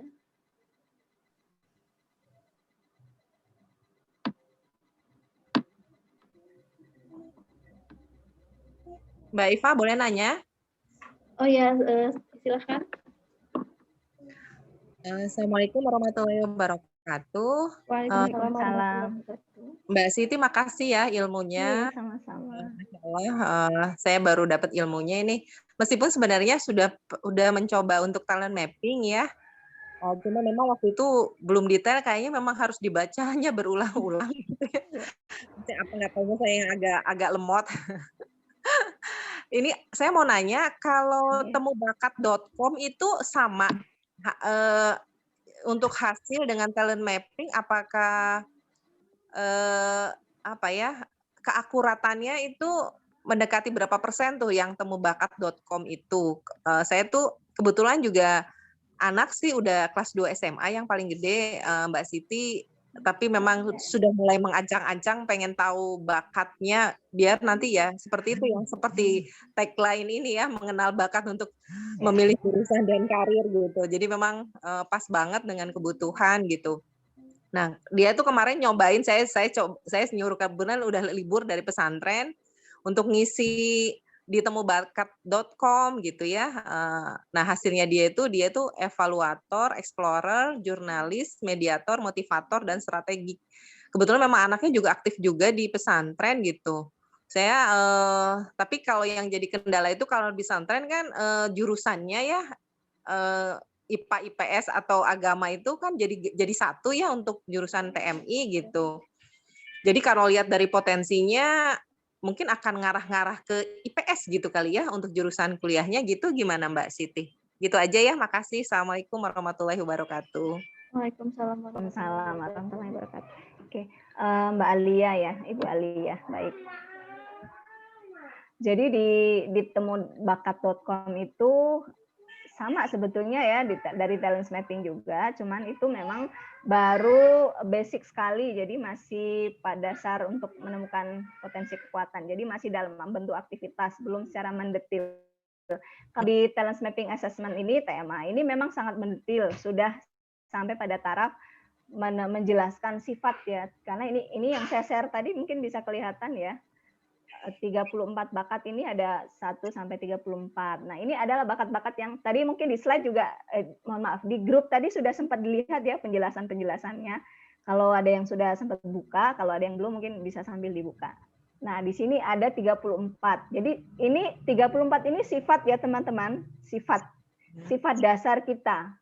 Nah, dari setiap orang itu ada 7 bakat dominan. Ini urutannya bisa berbeda-beda setiap orang. Ada bakat dominan dari 0 sampai 7, dari 1 sampai 7, kemudian 8 sampai 14 itu disebut dengan bakat pendukung. Nah, bakat yang biasa-biasa itu dari 15 sampai di 27. Nah, yang disebut bakat lemah itu ada di 28 sampai 34. Jadi ketika kita melihat itu nanti dalam misalnya memilih jurusan ya, kita akan melihat di sini aja di fokusnya di 1 sampai 7 sampai 14 bakat pendukung, kemudian di bakat lemahnya apa. Nah, agar kita tidak memilih jurusan yang justru itu jadi bakat lemah, itu penting untuk mengenal ini. Karena apa? Mungkin teman-teman ada ya kasus-kasus yang nggak selesai-selesai gitu kuliahnya. Ada ya? Ada betul. Jadi nggak selesai kuliahnya. Ketika ditanya kenapa, dia nggak bisa menjelaskan. Malah justru misalnya ketika dia aktif di organisasi, itu malah justru di organisasinya yang aktif. Bisa jadi terlepas dari rasa tanggung jawab, tapi bisa jadi memang dia tidak menemukan dorongan bakatnya di situ. Sesuatu yang memang dia mendorong dia untuk terus menggali. Itu salah satu jawaban. Jadi mungkin malu aja dia. Malu aja mau cepat selesai ya. Iya, biasanya kayak gitu dia. Yang malu cepat selesai kuliah itu. Lanjut. Dengan mengenal bakat itu kita bisa mensiasati agar anak-anak itu tidak tidak terjebak pada pilihan yang semestinya tidak di situ, karena kalau dia menjalankan mengambil misalnya pilihan-pilihan yang sesuai dengan dorongan bakatnya, kemungkinan itu akan semakin baik dan itu menghasilkan dorongan potensi yang excellent ya. Nanti harapannya tentu kita di situ. Tuh. Jadi Mbak Alia tadi IPA dan IPS itu kan masih sangat umum ya Mbak ya. Kalau misalnya memang ingin sangat mendetil ya, secara detil ingin tahu mulai dari bakatnya, kemudian nanti profil dan potensi kekuatannya, itu bisa ambil asesmennya. Kalau saran saya ya lebih ke asesmennya, karena kalau di temubakat.com itu masih berupa potensi kekuatan, masih berupa aktivitas, dan itu belum detil banget. Tapi kalau misalnya sekedar ingin kenal dulu gitu, kira-kira apa ya, misalnya jurnalis itu kan didorong oleh bakat adaptability ya. Di sini ada nih, misalnya di sini ya 20 tuh ada adaptability. Itu adaptability apa sih? Adaptability itu kemampuan orang untuk cepat beradaptasi. Jadi wartawan, jurnalis itu kan harus cepat beradaptasi karena kan dia berpindah-pindah dari meliput A, meliput B dan sebagainya. Jadi potensi jurnalis itu kan aktivitas ya, aktivitas. Nah, aktivitas ini kan dipengaruhi oleh bakat ini tadi, bakat misalnya adaptability itu. Tapi jurnalis itu tidak hanya dorongan dari adaptability, tapi juga ada dorongan-dorongan lain, misalnya communication. Seorang jurnalis itu juga komunikasinya harus baik. Jadi nanti kita bisa menentukan, oh oke, profesi ini yang tepat gitu. Kemudian nanti jurusannya berarti jurusan ini. Itu sih Mbak Alia yang bisa saya jawab. Jadi bedanya di detail dan garis besarnya saja ya? Iya betul. Bedanya di mendetil. Kalau di TMA, Talent Mapping Assessment itu mendetil, jadi sangat mendetil. Termasuk profil, misalnya. Sebentar, saya share contoh profil ya peta bakat.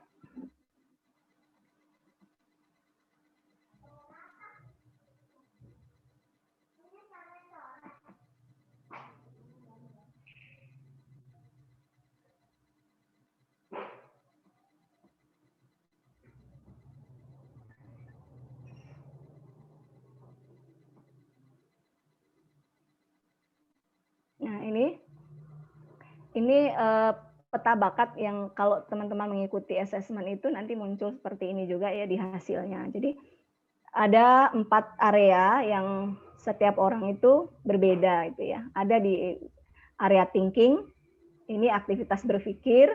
Kemudian ada striving ini adalah ketekunan, ketangguhan gitu ya. Daya juang. Kemudian influencing, ini kemampuan orang untuk mempengaruhi orang lain. Kemudian ada relating ini adalah kemampuan bekerja sama dengan orang lain. Nah, ini setiap orang kan berbeda ya. Jadi di urutan bakat tadi yang 34 itu nanti muncul juga di sini. Nah, tapi dari profil peta bakat ini yang 4 ini kita akan melihat misalnya ya, teman-teman.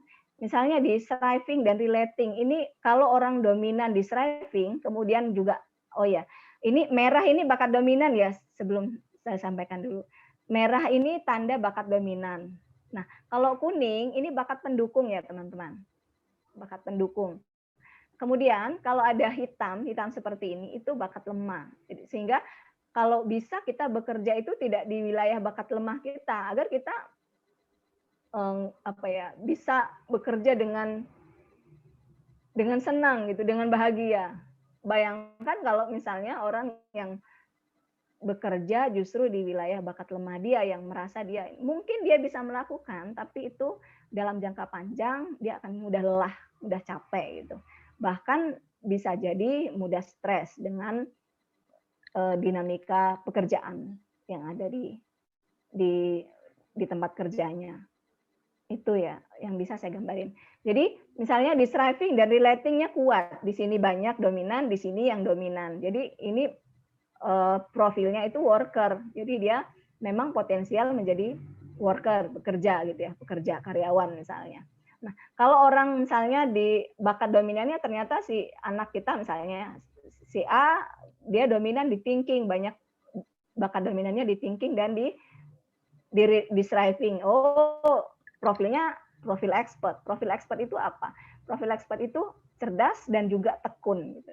Jadi dia bisa bekerja sebagai profesional, dia tidak harus menjadi karyawan orang lain misalnya, dia tidak harus bekerja pada institusi tertentu, dia bisa menciptakan pekerjaan sendiri. Nah, itu yang perlu kita pahami juga gitu. Jadi kenapa? Karena ini akan ketika kita menjalani peran sesuai dengan profil kita, itu kita akan merasa bahagia, senang, dan potensinya itu keluar gitu.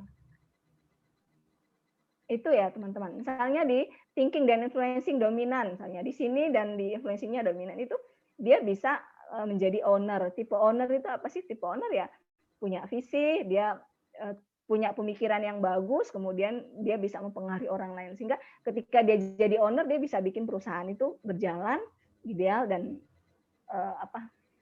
berjalan sesuai dengan harapan gitu ya. Misalnya di influencing, relating ini kuat ya, dia bisa jadi influencer. Influencer itu apa sih ya? Ada yang bisa mempengaruhi orang lain, baik itu dari pemikirannya, tulisannya, dan macam-macam.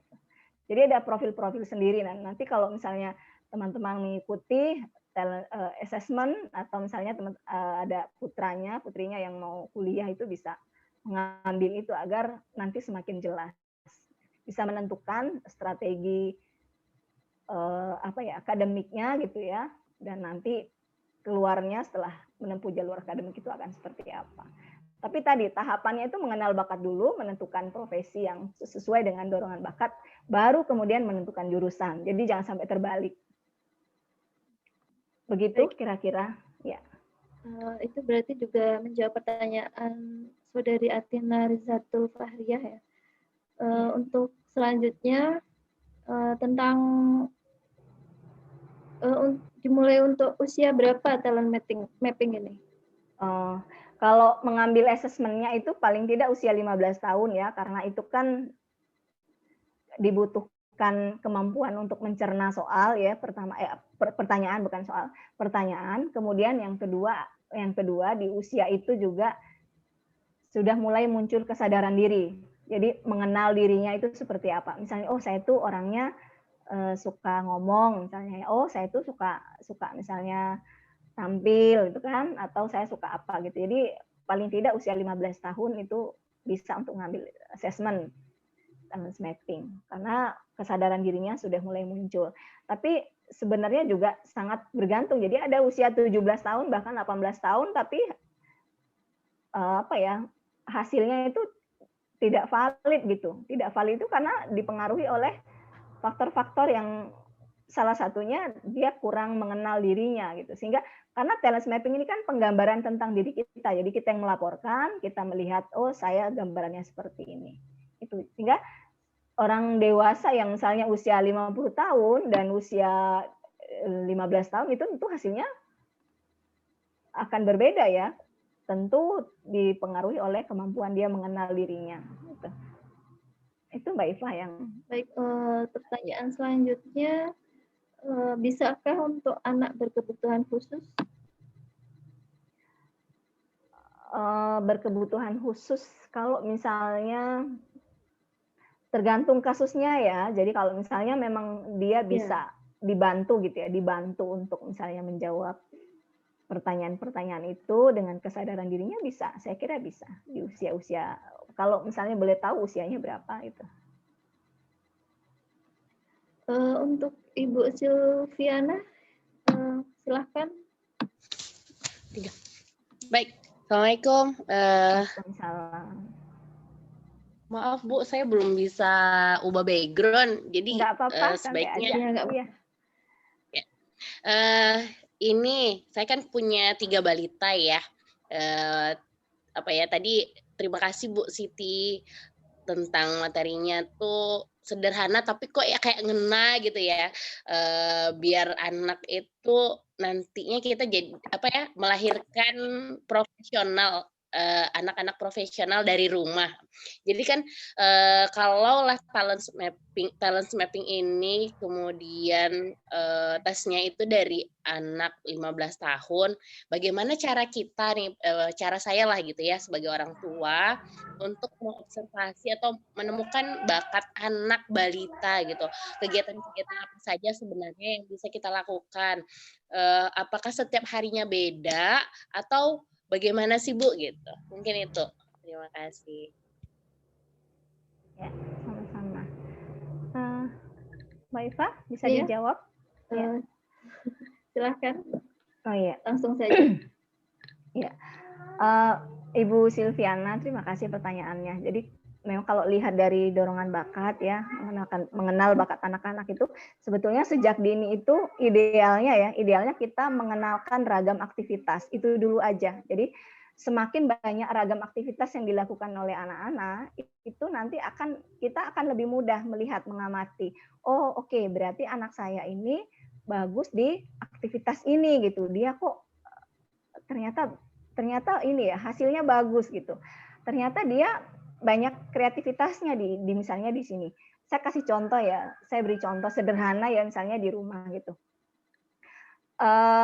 Anak sulung yang punya bakat empati yang kuat, itu dia akan sangat peka misalnya ketika melihat ayam belum dikasih makan gitu kan. Dia ngeh gitu, oh ayamnya tetangga padahal ayamnya belum dikasih makan. Misalnya ada semut yang terjatuh atau hal-hal sederhana seperti itu kalau misalnya kita stimulasi, kita mengenal bakat itu, kita tuh rasanya tuh terus terang saya sebagai ibu tuh bahagia gitu ketika melihat aktivitas anak-anak itu menunjukkan bakatnya.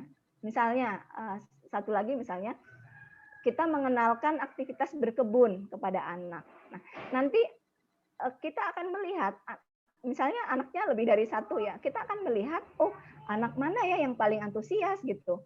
Oh ternyata anak kan di situ kan ada planting ya. Planting itu kan aktivitas manual skill juga ya. Manual skill yang itu ada bakat-bakat sendiri yang nanti akan kita lihat dari mana munculnya. Nah itu jadi kita ngelihat, oh iya ternyata dia tuh bagus di sini gitu. Misalnya dia udah habis nanam itu masih ditengok gitu, tumbuh enggak. Besoknya dia nengok lagi, udah bertunas nih, oh udah mau berbuah nih, udah muncul. Jadi setiap anak itu punya dorongan sendiri. Sementara anak yang enggak di situ dia ya udah selesai tanam ya udah gitu, tinggal aja gitu. Jadi enggak begitu memperhatikan, enggak mengamati, enggak tertarik juga untuk misalnya melihat lebih jauh gitu. Itu jadi prinsipnya sebenarnya kalau saya mengajak para orang tua untuk mengenalkan beragam aktivitas. Semakin banyak aktivitas yang dikenalkan kepada anak-anak, itu nanti kita akan semakin bisa melihat, oh ini potensinya di sini gitu. Dan ketika kita menemukan potensi itu, kalau misalnya kita ngeh gitu dari dulu, dari dia usia berapa gitu sampai misalnya usia 15 tahun kok dia bagus di situ ya, dia punya dorongan untuk itu, ya kita dorong di situ gitu. Misalnya anak-anak yang punya bakat belief ya, di sini ada bakat belief nanti. Bakat belief itu apa sih gitu? Mendahulukan orang lain, itu paling pertama terlihat. Senang mendahulukan orang lain. Jadi ketika ada temannya misalnya yang nggak bawa sepeda, dia bawa sepeda, temannya mau dong aku pinjam sepedanya gitu. Dia biasanya oh iya udah nggak apa-apa nanti aku jalan. Misalnya kayak gitu ya. Anak-anak yang jadi senang, memang ada rasa senang untuk mendahulukan orang lain meskipun sama-sama butuh gitu. Nah, orang-orang yang punya bakat belief ini kan kebutuhan psikologisnya itu kan memberi, Bu. Memberi, mendahulukan orang lain. Nah, di dalam bakat itu kan ada kebutuhan psikologis yang sudah kita bahas tadi. Jadi, kalau kita bisa mengenal itu, menyalurkan sesuatu yang memang itu menjadi kebutuhan, itu akan menunjukkan rasa bahagia. Dan anak itu dengan kita percaya kok anak itu semuanya istimewa gitu. Semua istimewa. Selama kita tidak menggunakan deficit approach yang sudah kita bahas, pendekatannya melihat sisi negatif. Nah, dengan mengenal bakat ini kita bisa menjadi lebih powerful sebagai orang tua gitu. Lebih positif. Itu sih Bu. Jadi semakin dini kita mengenalkan ragam aktivitas nanti akan semakin terlihat.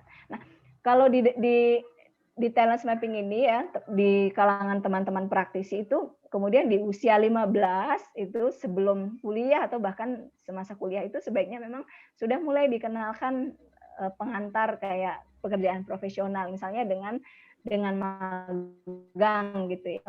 Anak-anak di usia 15 tahun itu misalnya dikirim untuk magang di tempat tertentu, misalnya dorongan bakatnya deliberatif gitu ya. Kita nanti kan anaknya biasanya teliti gitu, punya tingkat ketelitian yang di atas rata-rata. Itu nanti kita akan lihat, oh kira-kira pekerjaan apa ya yang bisa dia magang di tempat itu gitu. Tidak harus lama, tidak harus, tapi kita memberikan tanggung jawab. Jadi sebetulnya ada tahapan yang bisa kita stimulasi pada anak-anak itu sehingga muncul tanggung jawab. Itu Bu Silviana yang bisa saya sampaikan. Mungkin ada lagi? Monggo silakan. Ada pertanyaan selanjutnya dari itu juga menjawab pertanyaan Ibu Ruli Nadian ya tentang apa saja aktivitas yang bisa memicu bakat. Jadi bisa diperhatikan dari aktivitas keseharian anak. Kemudian dari pertanyaan selanjutnya, jika asesmen seperti ini bisa nggak sih berubah-ubah? Maksudnya gimana ini berubah? Oh, berubah-ubah ya, bakatnya ya. Mungkin ya. Oh iya. Jadi bakat itu tidak pernah berubah, Ibu. Siapa tadi, Mbak? Atina Rizanatul Fahriah. Oh iya. Ini kayaknya ini ya masih remaja ya. Iya. Mbak Atina. Ya, Mbak Atina ini jadi bakat itu tidak berubah. Yang berubah, yang bertumbuh itu pemahaman kita terhadap diri kita sendiri. Jadi misalnya ya, anak yang usia 15 tahun dia ngambil asesmen gitu kan. Kemudian nanti di usia 30 atau 25 tahun dia ngambil asesmen lagi, ngambil asesmen lagi. Itu bisa jadi hasilnya berbeda. Sebetulnya bukan bakatnya yang berubah, tapi pemahaman terhadap diri kita yang itu semakin bertumbuh, semakin baik sehingga terjadi perubahan hasil. Itu. Jadi bakat tidak pernah berubah. Sejak lahir kita sudah ada. Yang membedakan pemahaman kita terhadap diri sendiri, sehingga kedewasaan itu sangat ditentukan ya. Jadi menyambung tadi pertanyaan sebelumnya, jadi semakin kita sejak dini mensimulasi anak-anak melakukan ragam aktivitas itu nanti akan semakin keluar, kita semakin mudah mengenali potensinya, bakatnya. Nah, bagaimana dengan fenomena anak sekarang yang kemudian lama gitu di gadget, menghabiskan waktu berjam-jam tanpa melakukan aktivitas apapun dalam seharian. Lalu apa yang bisa kita dorong gitu? Karena kita nggak lihat aktivitas apa yang dia lakukan. Sehingga ayo para orang tua ajak anak-anak kita untuk melakukan aktivitas. Tidak menghabiskan waktu di layar terlalu lama gitu ya.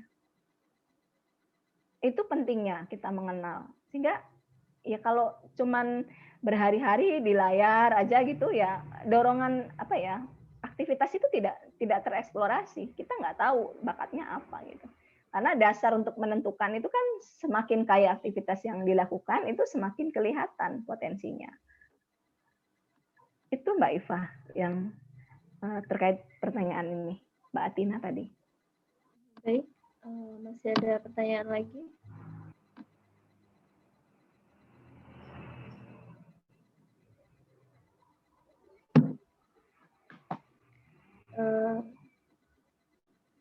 Sudah cukup atau masih ada tanya lagi? Oh ya, pemberitahuan untuk seluruhnya, nanti akan ada 3 orang terpilih dari penanya yang mendapatkan door prize berupa buku Keluarga Maslahah, nanti dipilih oleh Ibu Mila sendiri.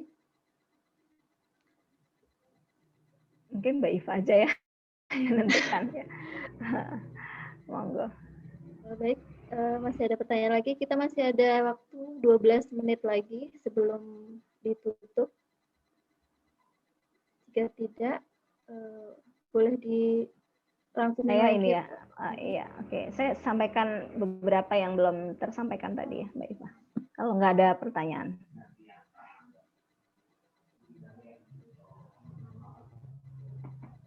Ya. Bentar ya.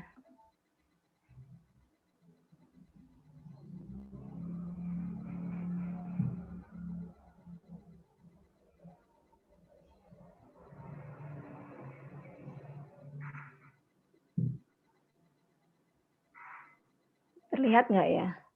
Kurang besar ya? Kurang besar. Kurang besar ya? Nggak bisa dibesarkan lagi.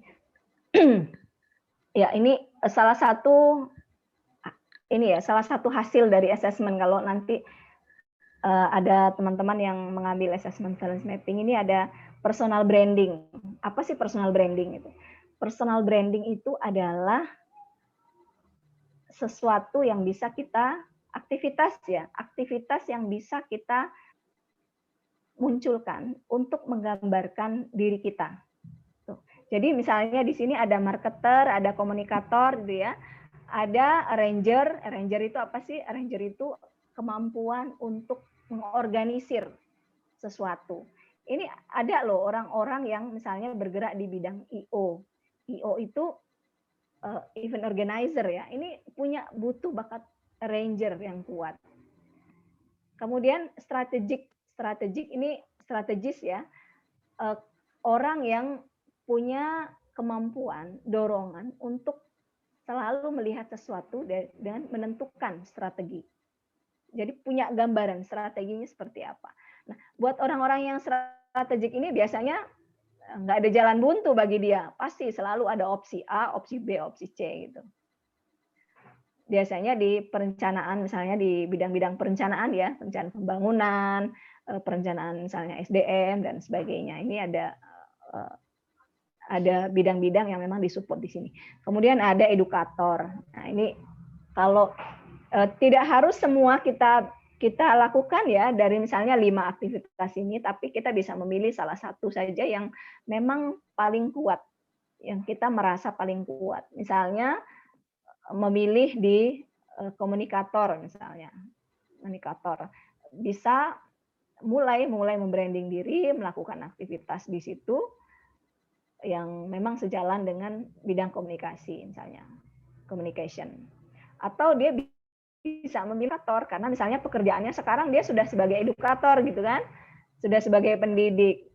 Nah, dia bisa memulai dari sini, memulai dari personal brandingnya mulai dibangun dari edukator. Nah, seperti apa misalnya mulai tadi ada ini ya, tes tadi ya, ada talents itu juga dikembangkan ya dari bakat ini, kemudian ada attitude itu tadi tidak bisa dipisahkan ya, ada etika, kemudian ada skill. Nah, skill di sini dan knowledge ini penting sekali. Jadi ketika teman-teman misalnya memutuskan untuk memulai branding, personal brandingnya itu misalnya dari edukator, ya skill dan knowledge-nya harus ditambah gitu, harus di-upgrade lagi.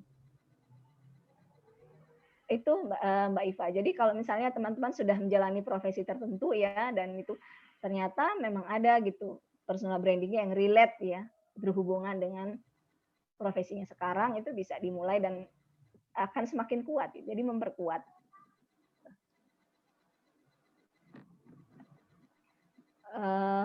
Ini tentang personal branding. Masih ada lagi kayaknya yang perlu saya kenalkan satu lagi ya. Sambil menunggu. Kalau ada yang nanya,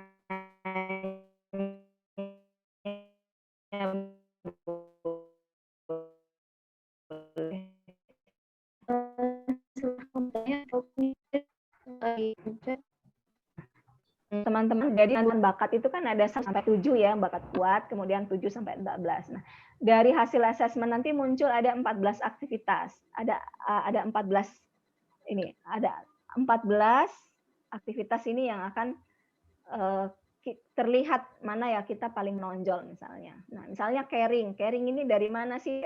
Empati. Kemudian communicating, ini ada dorongan dari bakat communication. Kemudian ideating, ini dari bakat ideation. Kemudian counseling ini dari bakat connectedness, ya muncul. Cooperating dan seterusnya, ini dari sampai 14. Munculnya dari mana? Munculnya dari urutan bakat dominan kita dan didukung oleh bakat pendukung tadi.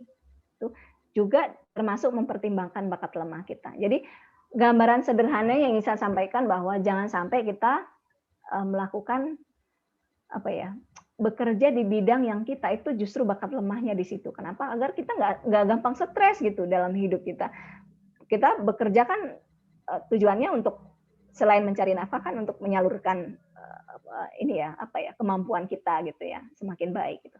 Sehingga kalau misalnya kita bekerja di bidang yang kita tidak sukai, kita tersiksa di situ, itu sayang sekali. Akhirnya muncul manusia-manusia stres ketika pulang ke rumah.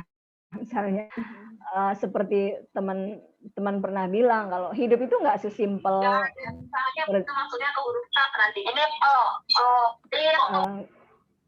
ya misalnya di Senin sampai Jumat bekerja gitu ya, kemudian liburan macet-macetan, kemudian stres lagi. Nah, kita tidak ingin terjebak di hal-hal seperti itu, sehingga kita perlu betul-betul menemukan mana potensi kekuatan kita, bakat kita, dan kita bisa lebih berdaya gitu dalam bidang-bidang aktivitas kita, baik itu dalam keluarga maupun dalam bidang pekerjaan. Itu ya teman-teman. Itu Mbak Eva, sementara itu dulu mungkin ya. Ya, 5 menit lagi. Masih ada pertanyaan lain?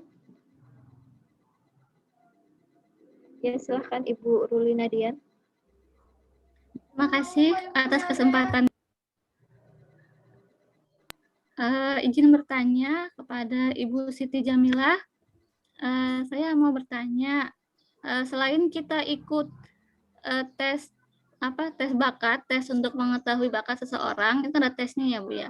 Selain ikut tes itu, apakah ada cara lain supaya kita mengetahui bakat kita sendiri atau bakatnya anak kita atau orang lain gitu? Secara pendekatan seperti apa gitu, Bu. Terima kasih.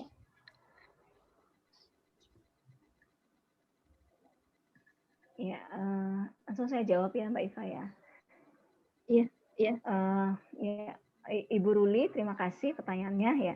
Adakah cara-cara ya? Tadi sudah di-share Mbak Iva ya di grup WhatsApp. Sudah masuk grup WhatsApp, Ibu?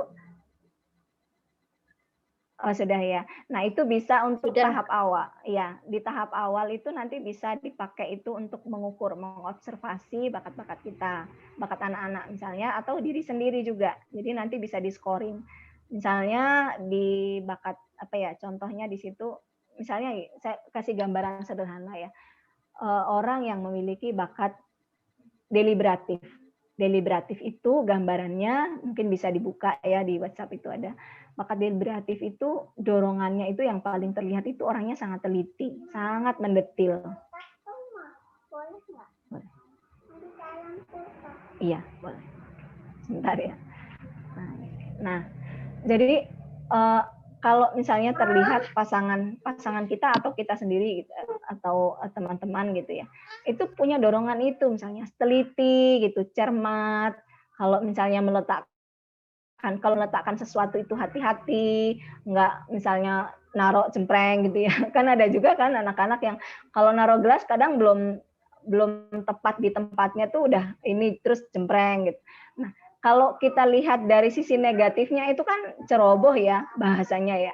Tapi kalau kita lihat dari sisi yang lain sebetulnya jangan-jangan dia punya bakat di sisi yang lain gitu yang kuat. Boleh. Nah, itu ini ya. Jadi bisa mengobservasi sesederhana mungkin sebetulnya. Kalau kita itu mendampingi anak itu rutin, kemudian kita juga mencermati apa yang dilakukan oleh anak-anak, kita hadir di situ. Nah, masalahnya itu kadang persoalan kita itu kadang-kadang kita menemani anak, kita tidak hadir di situ gitu. Misalnya seharian kita di rumah, tapi kita nggak tahu anak kita ngapain gitu. Anak-anak bermain, kita ada di situ, tapi kita nggak memperhatikan, nggak ikut bermain. Kalau kita ikut bermain, terlibat dalam aktivitasnya, itu insya Allah kita kenal kok dengan anak-anak kita itu gambaran ininya seperti apa. Mudah kok mengenali. Sebentar ya.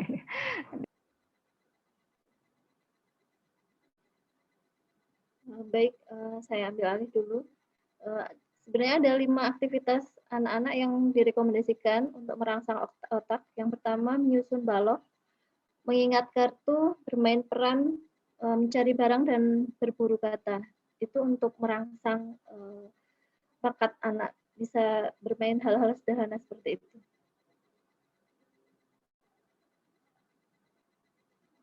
Iya, jadi nanti disesuaikan dengan usianya ya, Bunda Ruli. Jadi nanti misal usia di 0 sampai 5 tahun itu aktivitas apa saja. Misalnya aktivitas abstrak itu bisa ya dilakukan. Misalnya membuat konsep itu kan juga bisa disimulasi ya. Jadi kemampuan anak-anak itu motorik halus, motorik kasarnya juga bisa berkembang. Itu diseimbangkan aja.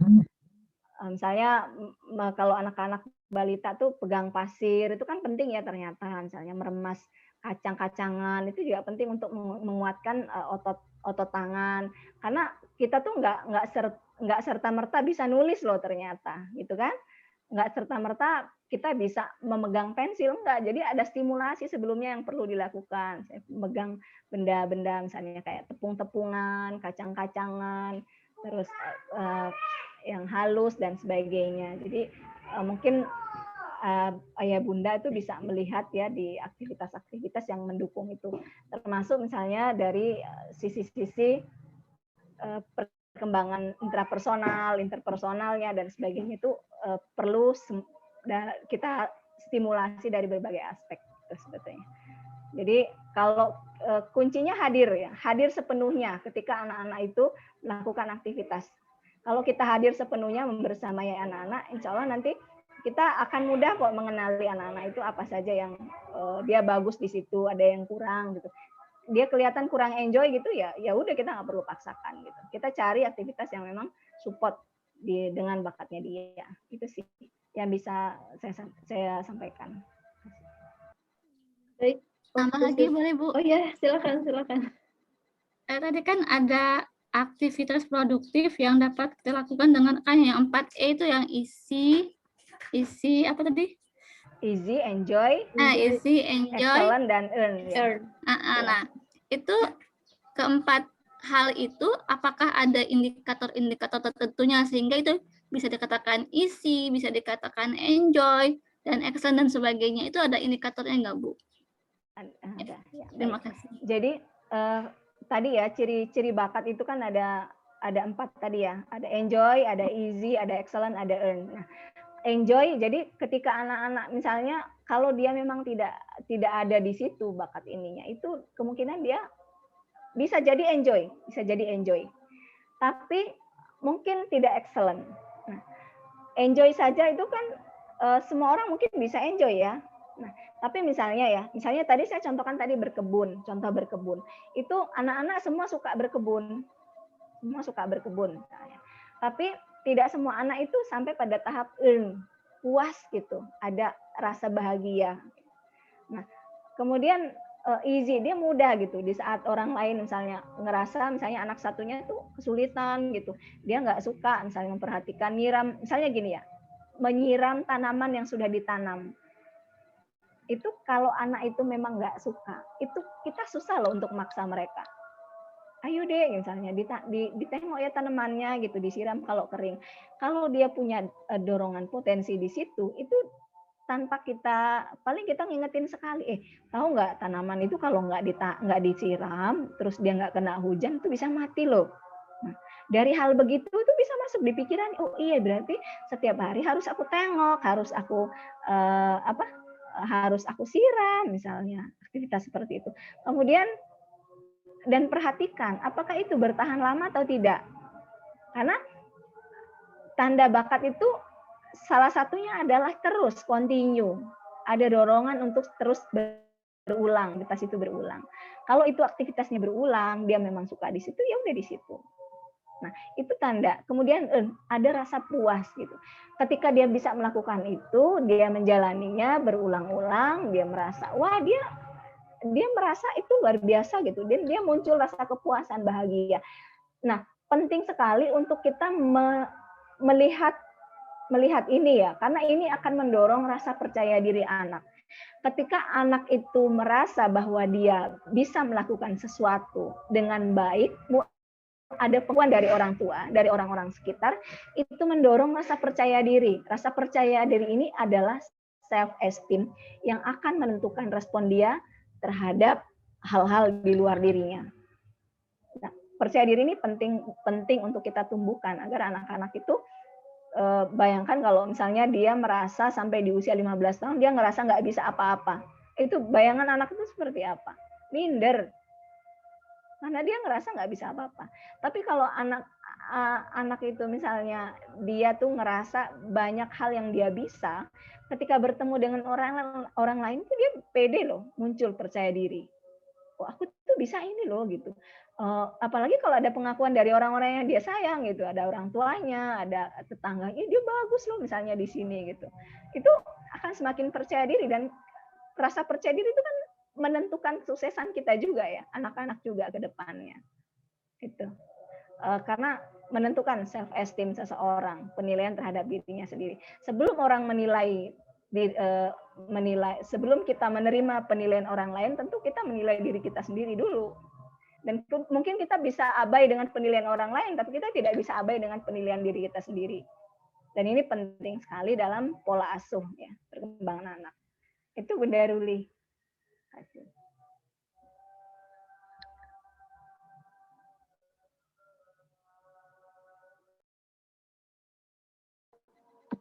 Baik, Bunda Ruli, sudah cukup? Baik, acara sudah melewati waktu yang sudah ditentukan. Bunda Mila, ada yang mau disampaikan lagi?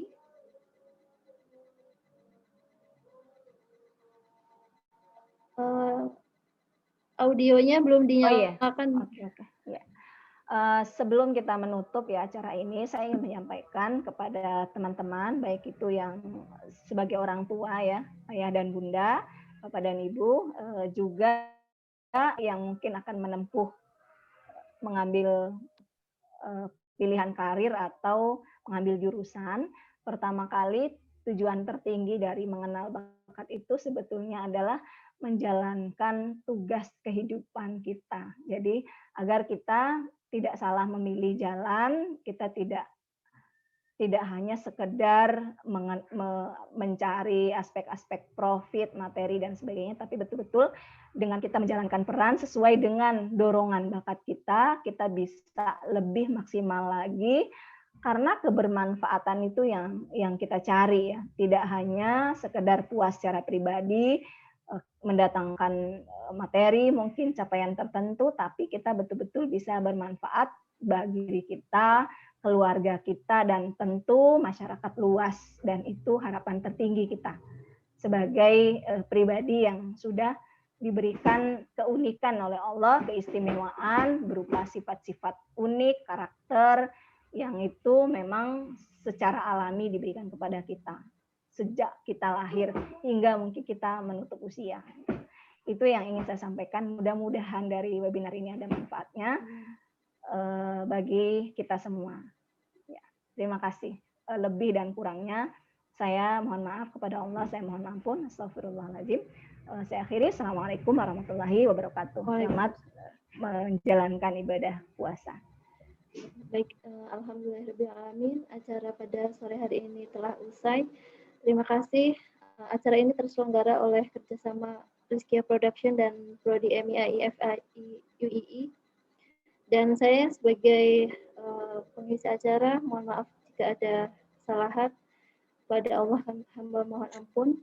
Selanjutnya, saya ingin menutup acara ini dengan sebuah kalimat. Semoga ini jadi renungan kita bersama sebagai orang tua. Bakat memang adalah anugerah Tuhan yang bisa diasah. Tetapi tanpa asuh yang baik, sehebat apapun bakat, maka ia akan sia-sia. Terima kasih. Mohon undur diri. Wassalamualaikum warahmatullahi wabarakatuh. Mungkin bisa ambil. Waalaikumsalam warahmatullahi wabarakatuh. Iya. Mungkin bisa.